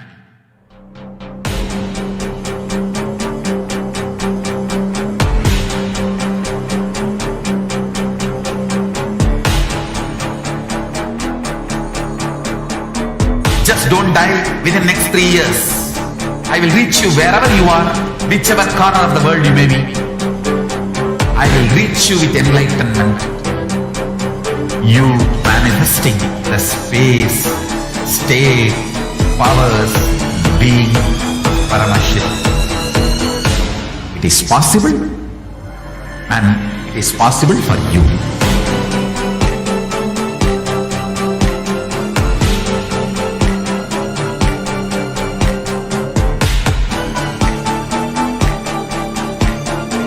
Paramashiva will reach you with enlightenment science. I know he is going to do the job. Just be alive for next 3 years. Nothing else.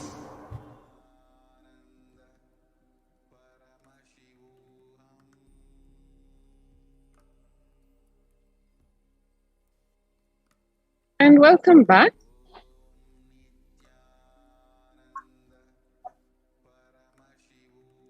Now we will look into Kailasa COVID care. How Kailasa, as we all know, has always been open. Paramashiva's abode is always open to every being, not just so-called good, but to literally everyone. Human beings apart, all the animal life, the various living beings also seeking and getting the protection of Paramashiva in Kailasa. One can see here beautiful pictures of birds, the avian life, getting protection at the COVID care centers in Adi Kailasa. Adi Kailasa's Department of Environment and Animals welcome the first animal members of our COVID protection center of that day, who arrived as pets and quarantine members. The Supreme Pontiff of Hinduism, Nityananda Paramashivam, has always welcomed all beings in all the de facto spiritual embassies of Kailasa, ensured the provision of sanctuary facilities for pets and animals who are cared for with a non-violent vegetarian lifestyle. In this critical period of the onset of the third wave of the COVID-19 pandemic, the Supreme Pontiff of Hinduism, Nityananda Paramashivam, has opened the campuses of Kailasas all over India as part of the humanitarian effort to provide relief, safety, protection, care, social and spiritual welfare to one and all. One can see here pictures of how the avian life, the animals, in such an open space and a care and protection, and living in an absolutely non-violent lifestyle, including with vegetarian food. They are literally the balasans of the Nityananda Gurukul, who are the ones who are majorly taking care of and nourishing this avian life and animal life. For them, it is not only a spiritual practice of living ahimsa, but is also an exemplification of what the Supreme Pontiff of Hinduism, Nityananda Paramashivam, has been teaching through various scriptures, through the Shastras, Vedagamas, of living Advaita, living in oneness. One can see here beautifully not only how the Balasans welcome these various living beings, but also how in outside world, as per the social conditioning that most adults grow up with, there is absolutely no sense of repulsion or a feeling of difference or non-oneness that we usually experience. Literally, the teachings of the Supreme Pontiff of Hinduism, lived by these Balasans, enjoyed by them as they grow with these animal life, bird life, aquatic life, growing along with them. Here one can see glimpses from the Kailasa's Department of Environment and Animals, where in the Goshala, which is one of the major, the 5 pillars of Hinduism itself, where worship of the sacred cow, Go Mata, is done right from the wee hours of the morning, when the Go Mata is taken from the Goshala to the temple, the Nityanandeshwara Devalaya, where she is worshipped. The first worship of the day is offered to the sacred cow, to the Go Mata, in the form of the Go Puja. And thereafter, in an absolutely non-violent way, the cows are milked, the calves are first fed their share. No milking machines, no violent means are used to treat the cows or to milk the cows, because in all the de facto spiritual embassies of Kailasa across the world, the cow is worshipped as mother. As the scriptures say, her very body is actually home to all the 33,000 deities in Hinduism, and every day the cow only contributes to our life. And here the sannyasis and the disciples, the peacekeepers of Kailasa, take the opportunity to experience that Advaita, the oneness with the cow, and through the milking enable the temple services of Abhishekam, where for the Moolavar, the Moola Shivalinga, which is the Swayambhu Shivalinga, which was formed under in the cave under the banyan tree, 7 times daily worship is offered, and one of the components for the Abhishekam, for the offering, is the milk from the Goshala, specifically taken from the non-hybrid cows, which are called the Gir cows, the natural breed with no genetic modification. And the same is used for the Abhishekam done to Kala Bhairava, the Mahakala Bhairava, at the main gate of the Adi Kailasa campus. Again, Abhishekam offered 7 times a day. More pictures of views of the Gomata being milked, the Goshala being cleaned by the sannyasis and disciples of the Sovereign Order of Kailasa and the Supreme Pontiff of Hinduism, Nityananda Paramashivam.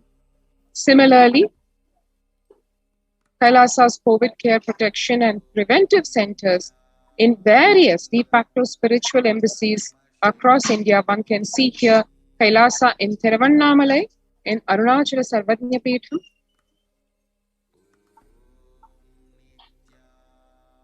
the Goshala at Thiruvannamalai, where the cows are being served and taken care of.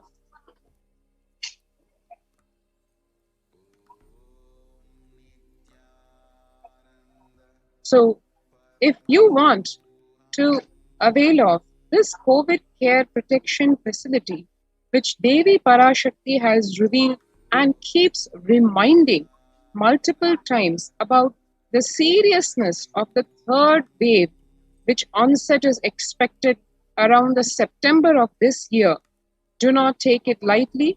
She has clearly said the only priority for all of us, especially the disciples of the Supreme Pontiff of Hinduism, Nityananda Paramashivam, is to be alive till the end of this year. That is the only priority. And for that, Bhagwan has opened the de facto spiritual embassies of Kailasa all over India, so that each one of us can avail of the multi-layer quarantine facility, which is the only way to save one's life in this deadly corona pandemic. Because otherwise, in the existing social infrastructure, it is practically impossible to quarantine oneself, because one is dependent on just the essentials to interact with people outside, be it the milkman or the grocer. So, in accordance with the ordainment of Devi Parashakti, we welcome, we exhort each and every one of you to register for the COVID Care Protection Center at any of the Kailasas in India, the de facto spiritual embassies of Kailasa in India. To register, all you need to do is go to this link and register yourself. https://kailasa.org, that is kailasa.org/Kailasa Care, KAILASACAR. Let's take a few seconds now to register ourselves at this link.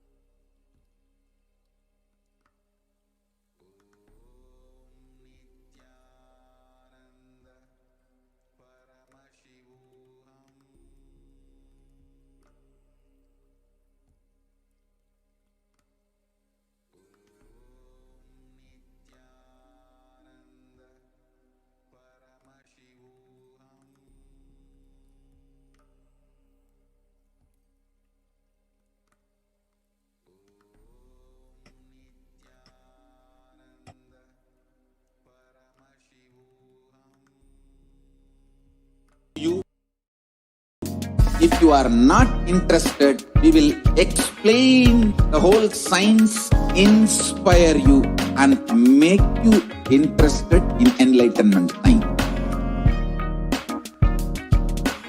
We need to cater this enlightenment science to the whole world wherever they are, because enlightenment is the birthright of all human beings. Kailasa is responsible to provide that to all human beings.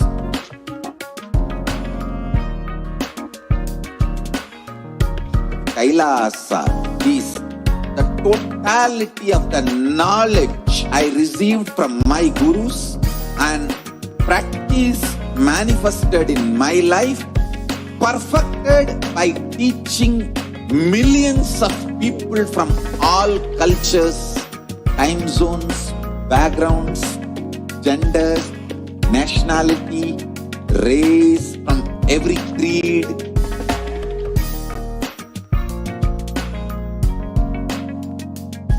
So this absolutely perfected knowledge available to you, served to you in your home without even you moving out of your couch, free of cost.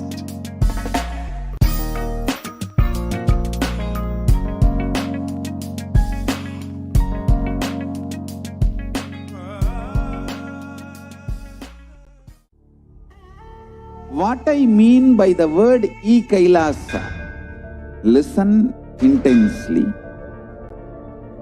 Enlightenment ecosystem, literally enlightenment itself, in your own home, wherever you are. If you cannot come to Kailasa, it's okay. Kailasa can come to you. Kailasa coming to you is E-Kailasa.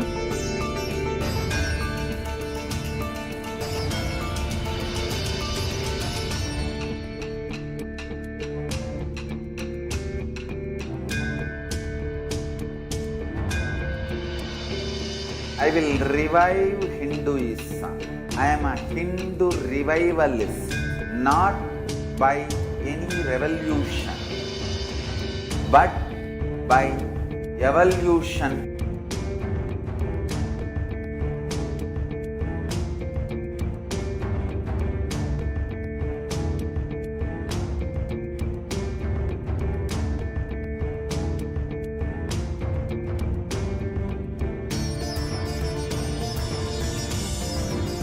And setting model community.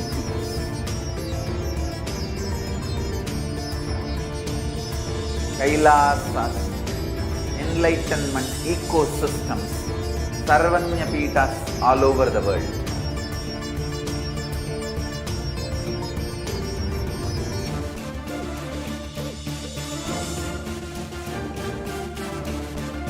All powerful cognition, knowledge, only when you live, power manifestation and possibilities manifestation happens.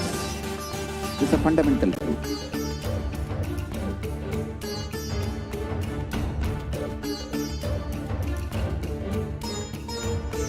Hinduism cannot live exclusively as one sampradaya. No.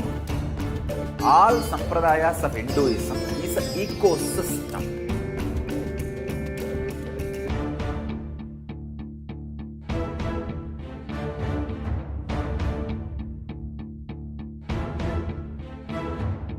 So don't keep quiet thinking that if one sampradaya is attacked, only that sampradaya is going to be affected. All of us are ecosystem.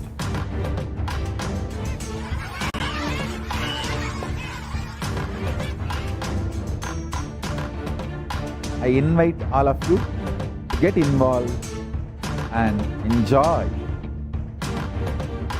Hinduism by the principle of Dharmo Rakshati Rakshitaha. When you protect Dharma, Dharma protects you. We will make the whole planet flourish spiritually. The spiritual prosperity will happen to the whole planet. We all have to coexist together.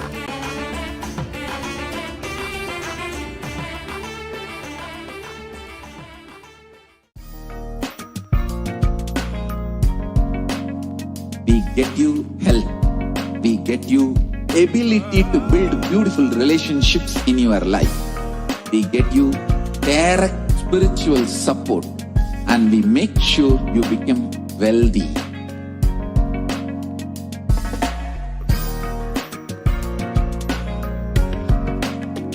We won't stop giving you just good life. We will literally not stop till you live enlightened life. Manifesting the state of Paramashiva, space of Paramashiva, powers of Paramashiva, being of Paramashiva.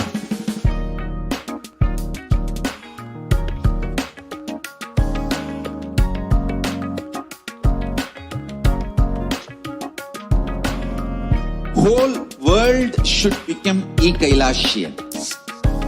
I want the whole world to know Hindus have something great to contribute to the world.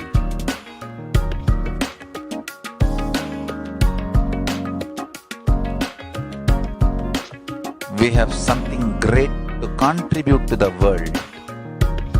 Let us do that.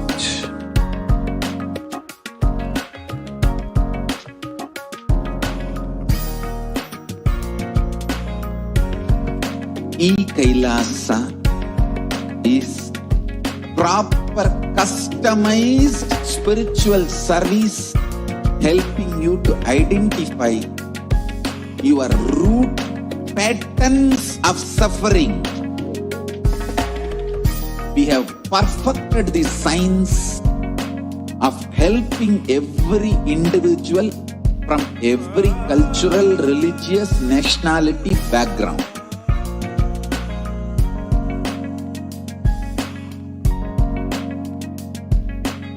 You will have lowest reactionary assumptions, highest awakened response alive response for life continuously.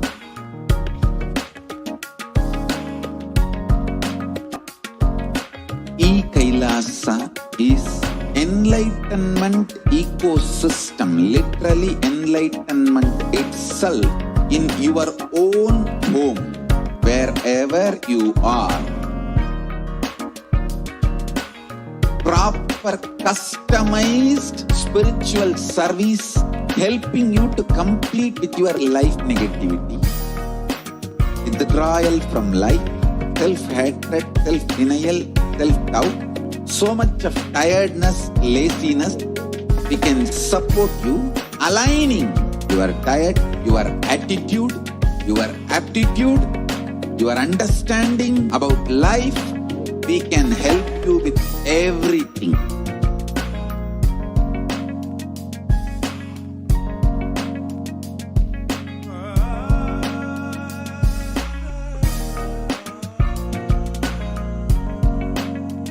If you are interested in enlightenment, we will immediately bring this to you. If you are not interested, we will explain the whole science, inspire you and make you interested in enlightenment science. We need to cater this enlightenment science to the whole world wherever they are, because enlightenment is the birthright of all human beings. Kailasa is responsible to provide that to all human beings.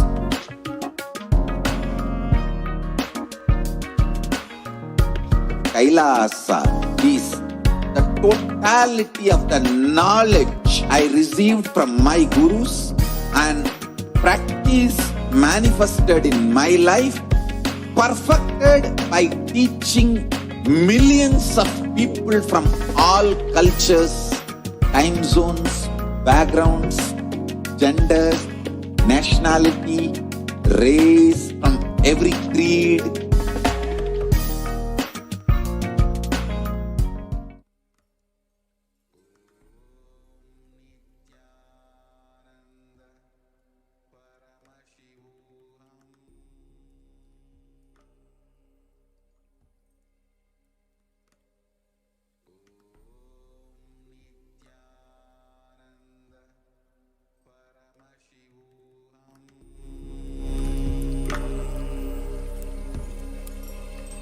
Welcome back. And now we will be looking into one very unique aspect of Adi Kailasa, which is home to the Nandi Sarvajna Peetham.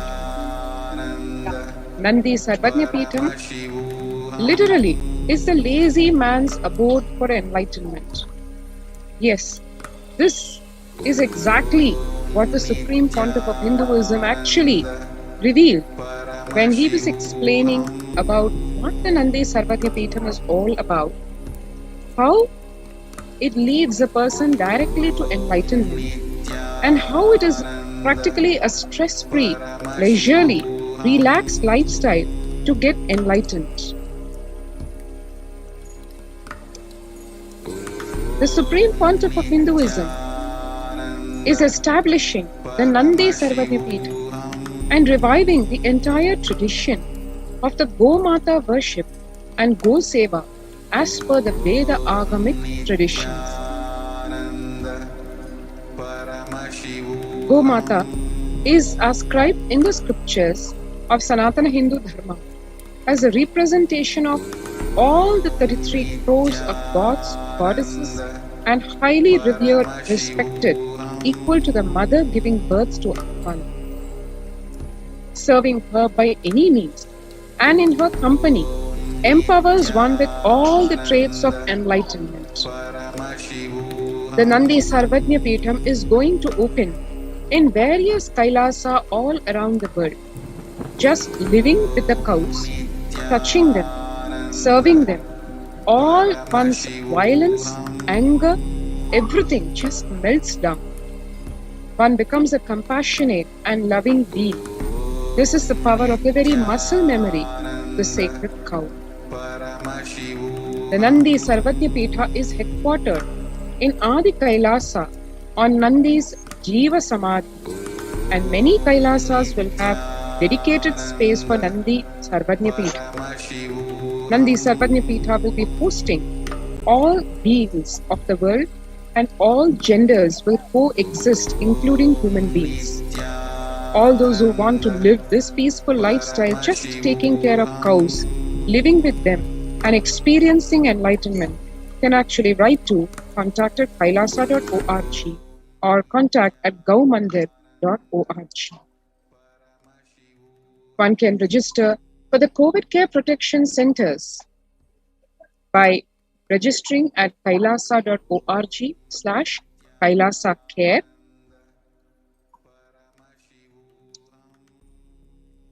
And now we will explore what the sacred worship of cows in Hinduism is all about. To just list a few of the benefits of living with cows, just living with cows, touching them, serving them, all one's violence, anger, everything just melts down. One becomes a compassionate and loving human being. Thousands of ancient and modern day studies and researches and observations prove living, caring, and working with animals is the best cure for and healing for many mental illnesses and disorders and various mental problems.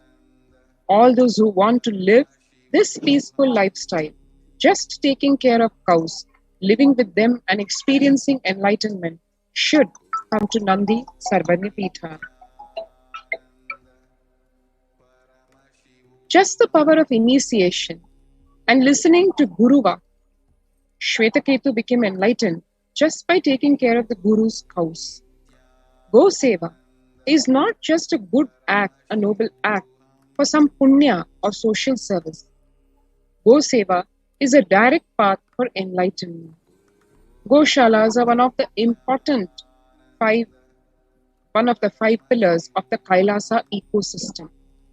Milk from the Goshalas are used for rituals and abhishekam of the Sri Nityanandeshwara Paramashiva Devalaya. Bhagavan says, I feel Goshalas are going to make more people enlightened in the modern era. From time immemorial in India, the Vedic tradition has encouraged an agrarian-based civilization. Cows have always played a pivotal role in the Vedic agrarian society. The cow is revered as the most sacred animal to Hindus, a fact that is evidenced by the dedication of several hymns and rituals, reverentially addressing it as Gomata, Divine Mother Cow, in all the sacred scriptures, including Vedas and Puranas. Gomata is a symbolic representation of 33 crore gods who are said to hold positions in various parts of a cow's body. As a representation of the divine, all auspicious ceremonies and rituals involve the cow and its produce. Everything from milk, butter, ghee, curd, cheese, even the cow's dung and urine are considered very sacred in the Hindu Vedic tradition.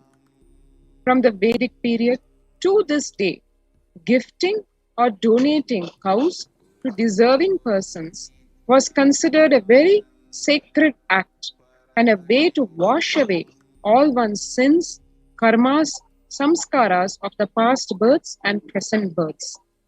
Traditionally, cows are offered to redeem people of their karmas. Making the offering of donating cows and the offering of Go Puja to Kailasa's Department of Environment and Animals blesses and cleanses the Yajaman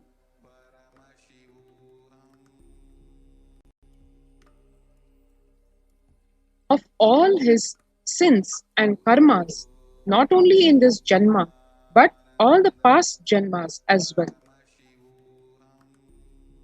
Here are the glimpses from Kailasa's Department of Environment and Animals where one is doing Go Puja, Ashwa Puja, and the Go Mandir. Every morning, the Go Puja is the first ritual to be offered at the Nityananda Paramashiva Devalaya. The cow, mother cow and the calf are offered the sacred worship as per the Veda Agamic tradition. To experience this and to protect oneself in the multi-layer quarantine facility without feeling the mental stresses of a quarantine lifestyle, as well as to experience the breakthrough into super consciousness through various means.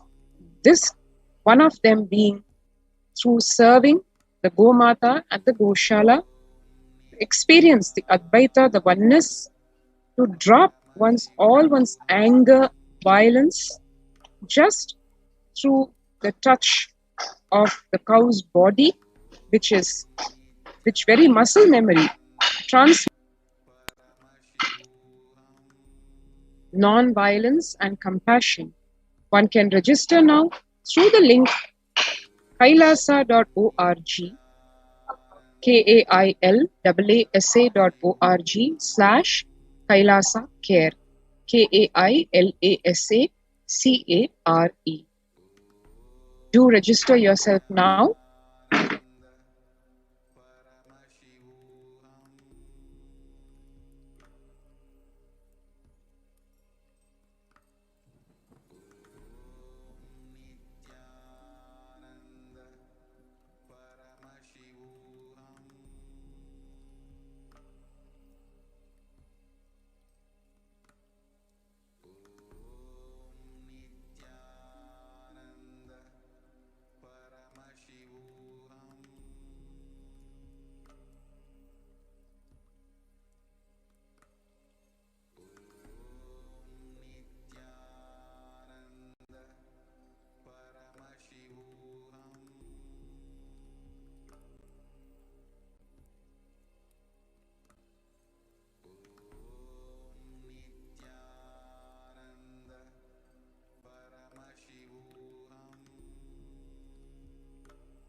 And now we'll move to the next segment. Thank you for being a part of this Adi Kailasa ship, the only solution for the Pralaya. Thank you, Nityanandam. Nityananda Paramashivoham.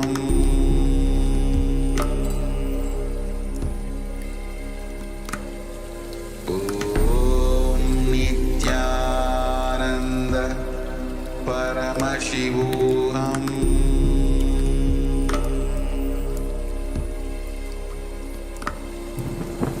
Om Nityananda Paramashivoham.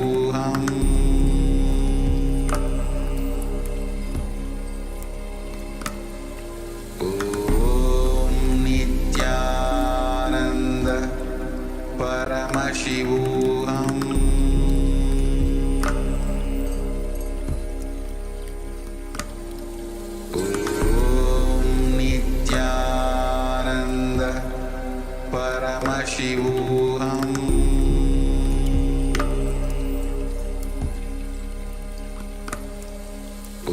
Om Nityananda Paramashivoham.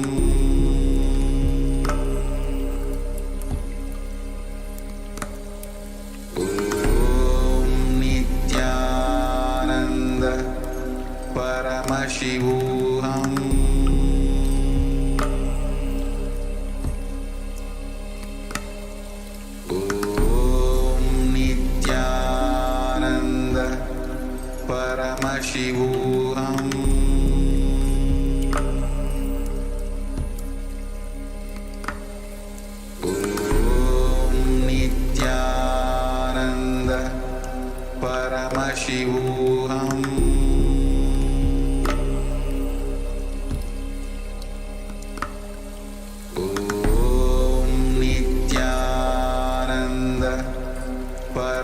Shivoham.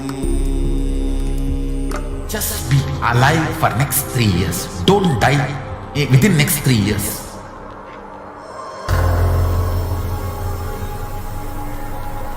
Just don't die within next 3 years.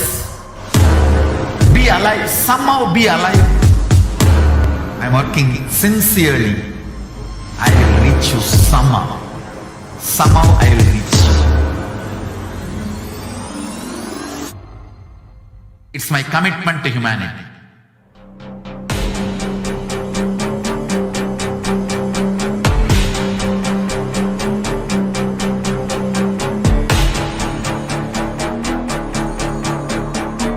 Just don't die within next 3 years.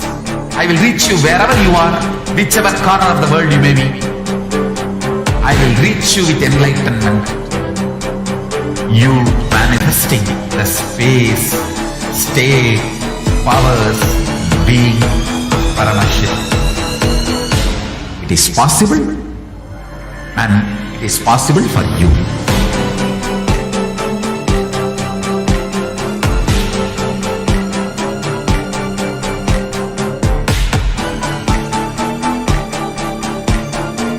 Paramashiva will reach you with enlightenment science.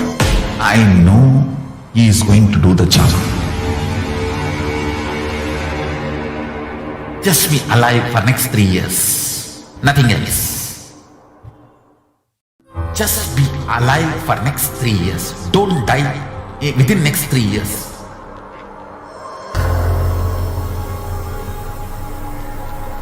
Just don't die within next 3 years. Be alive. Somehow be alive. I'm working sincerely. I will reach you somehow. Somehow I will reach you. It's my commitment to humanity.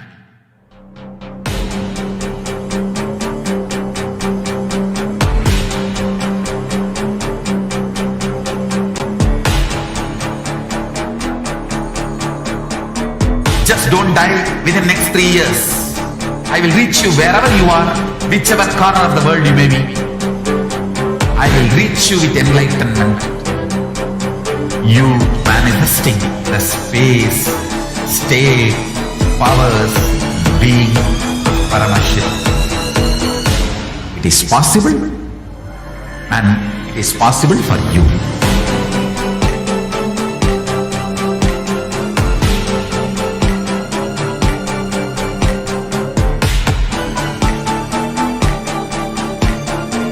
Paramashiva will reach you with enlightenment science. I know he is going to do the job. Just be alive for next 3 years. Nothing else. Absolutely perfected knowledge available to you, served to you in your home without even you moving out of your couch, free of cost.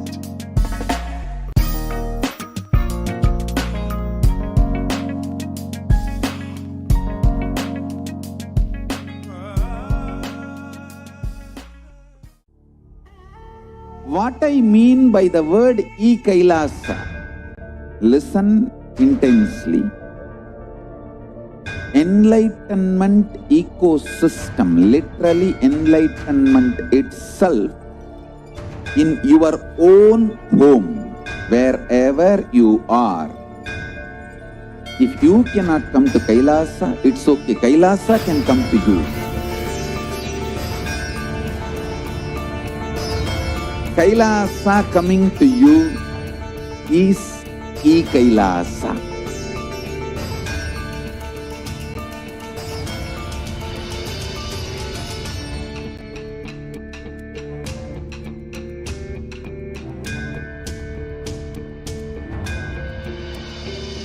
I will revive Hinduism.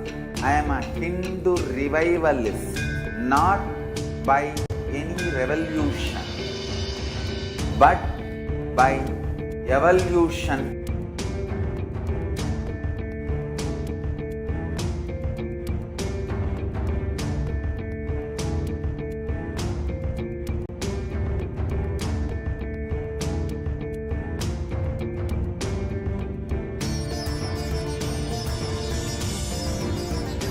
setting model community.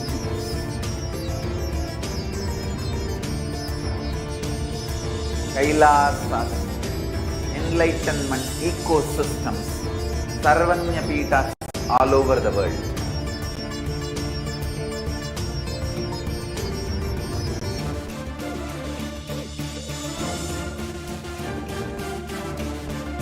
All powerful cognition, knowledge, only when you live power manifestation and possibilities manifestation happens. This is a fundamental truth.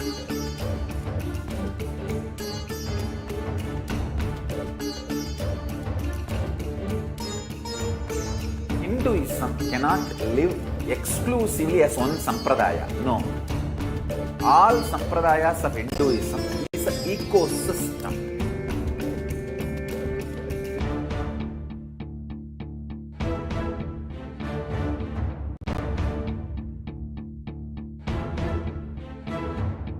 So don't keep quiet thinking that if one sampradaya is attacked, only that sampradaya is going to be affected. All of us are ecosystem.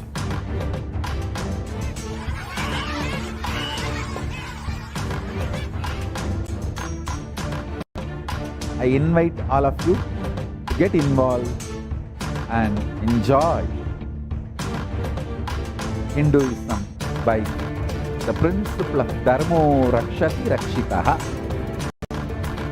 When you protect Dharma, Dharma protects you. We will make the whole planet flourish spiritually. The spiritual prosperity will happen to the whole planet. We all have to coexist together.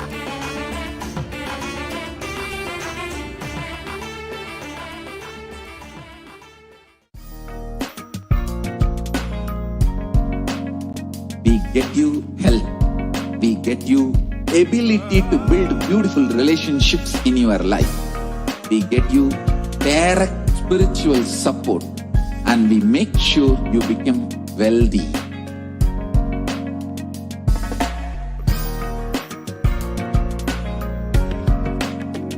We won't stop giving you just good life. We will literally not stop till you live enlightened life. Manifesting the state of Paramashiva, space of Paramashiva, powers of Paramashiva, being of Paramashiva.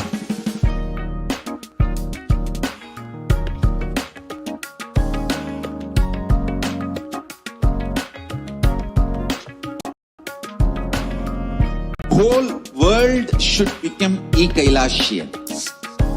I want the whole world to know Hindus have something great to contribute to the world.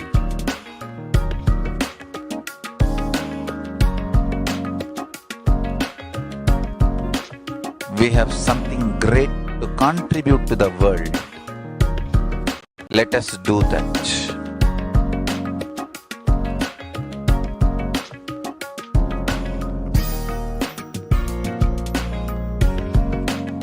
Kailasa is Om Nityananda Paramashivoham.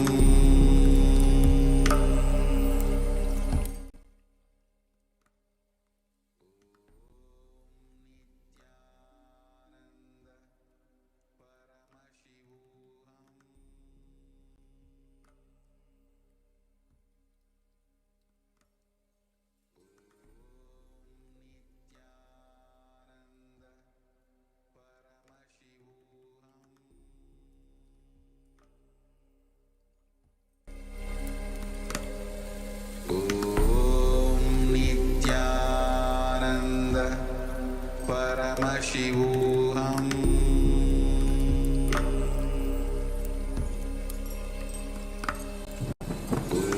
Om Nityananda Paramashivoham.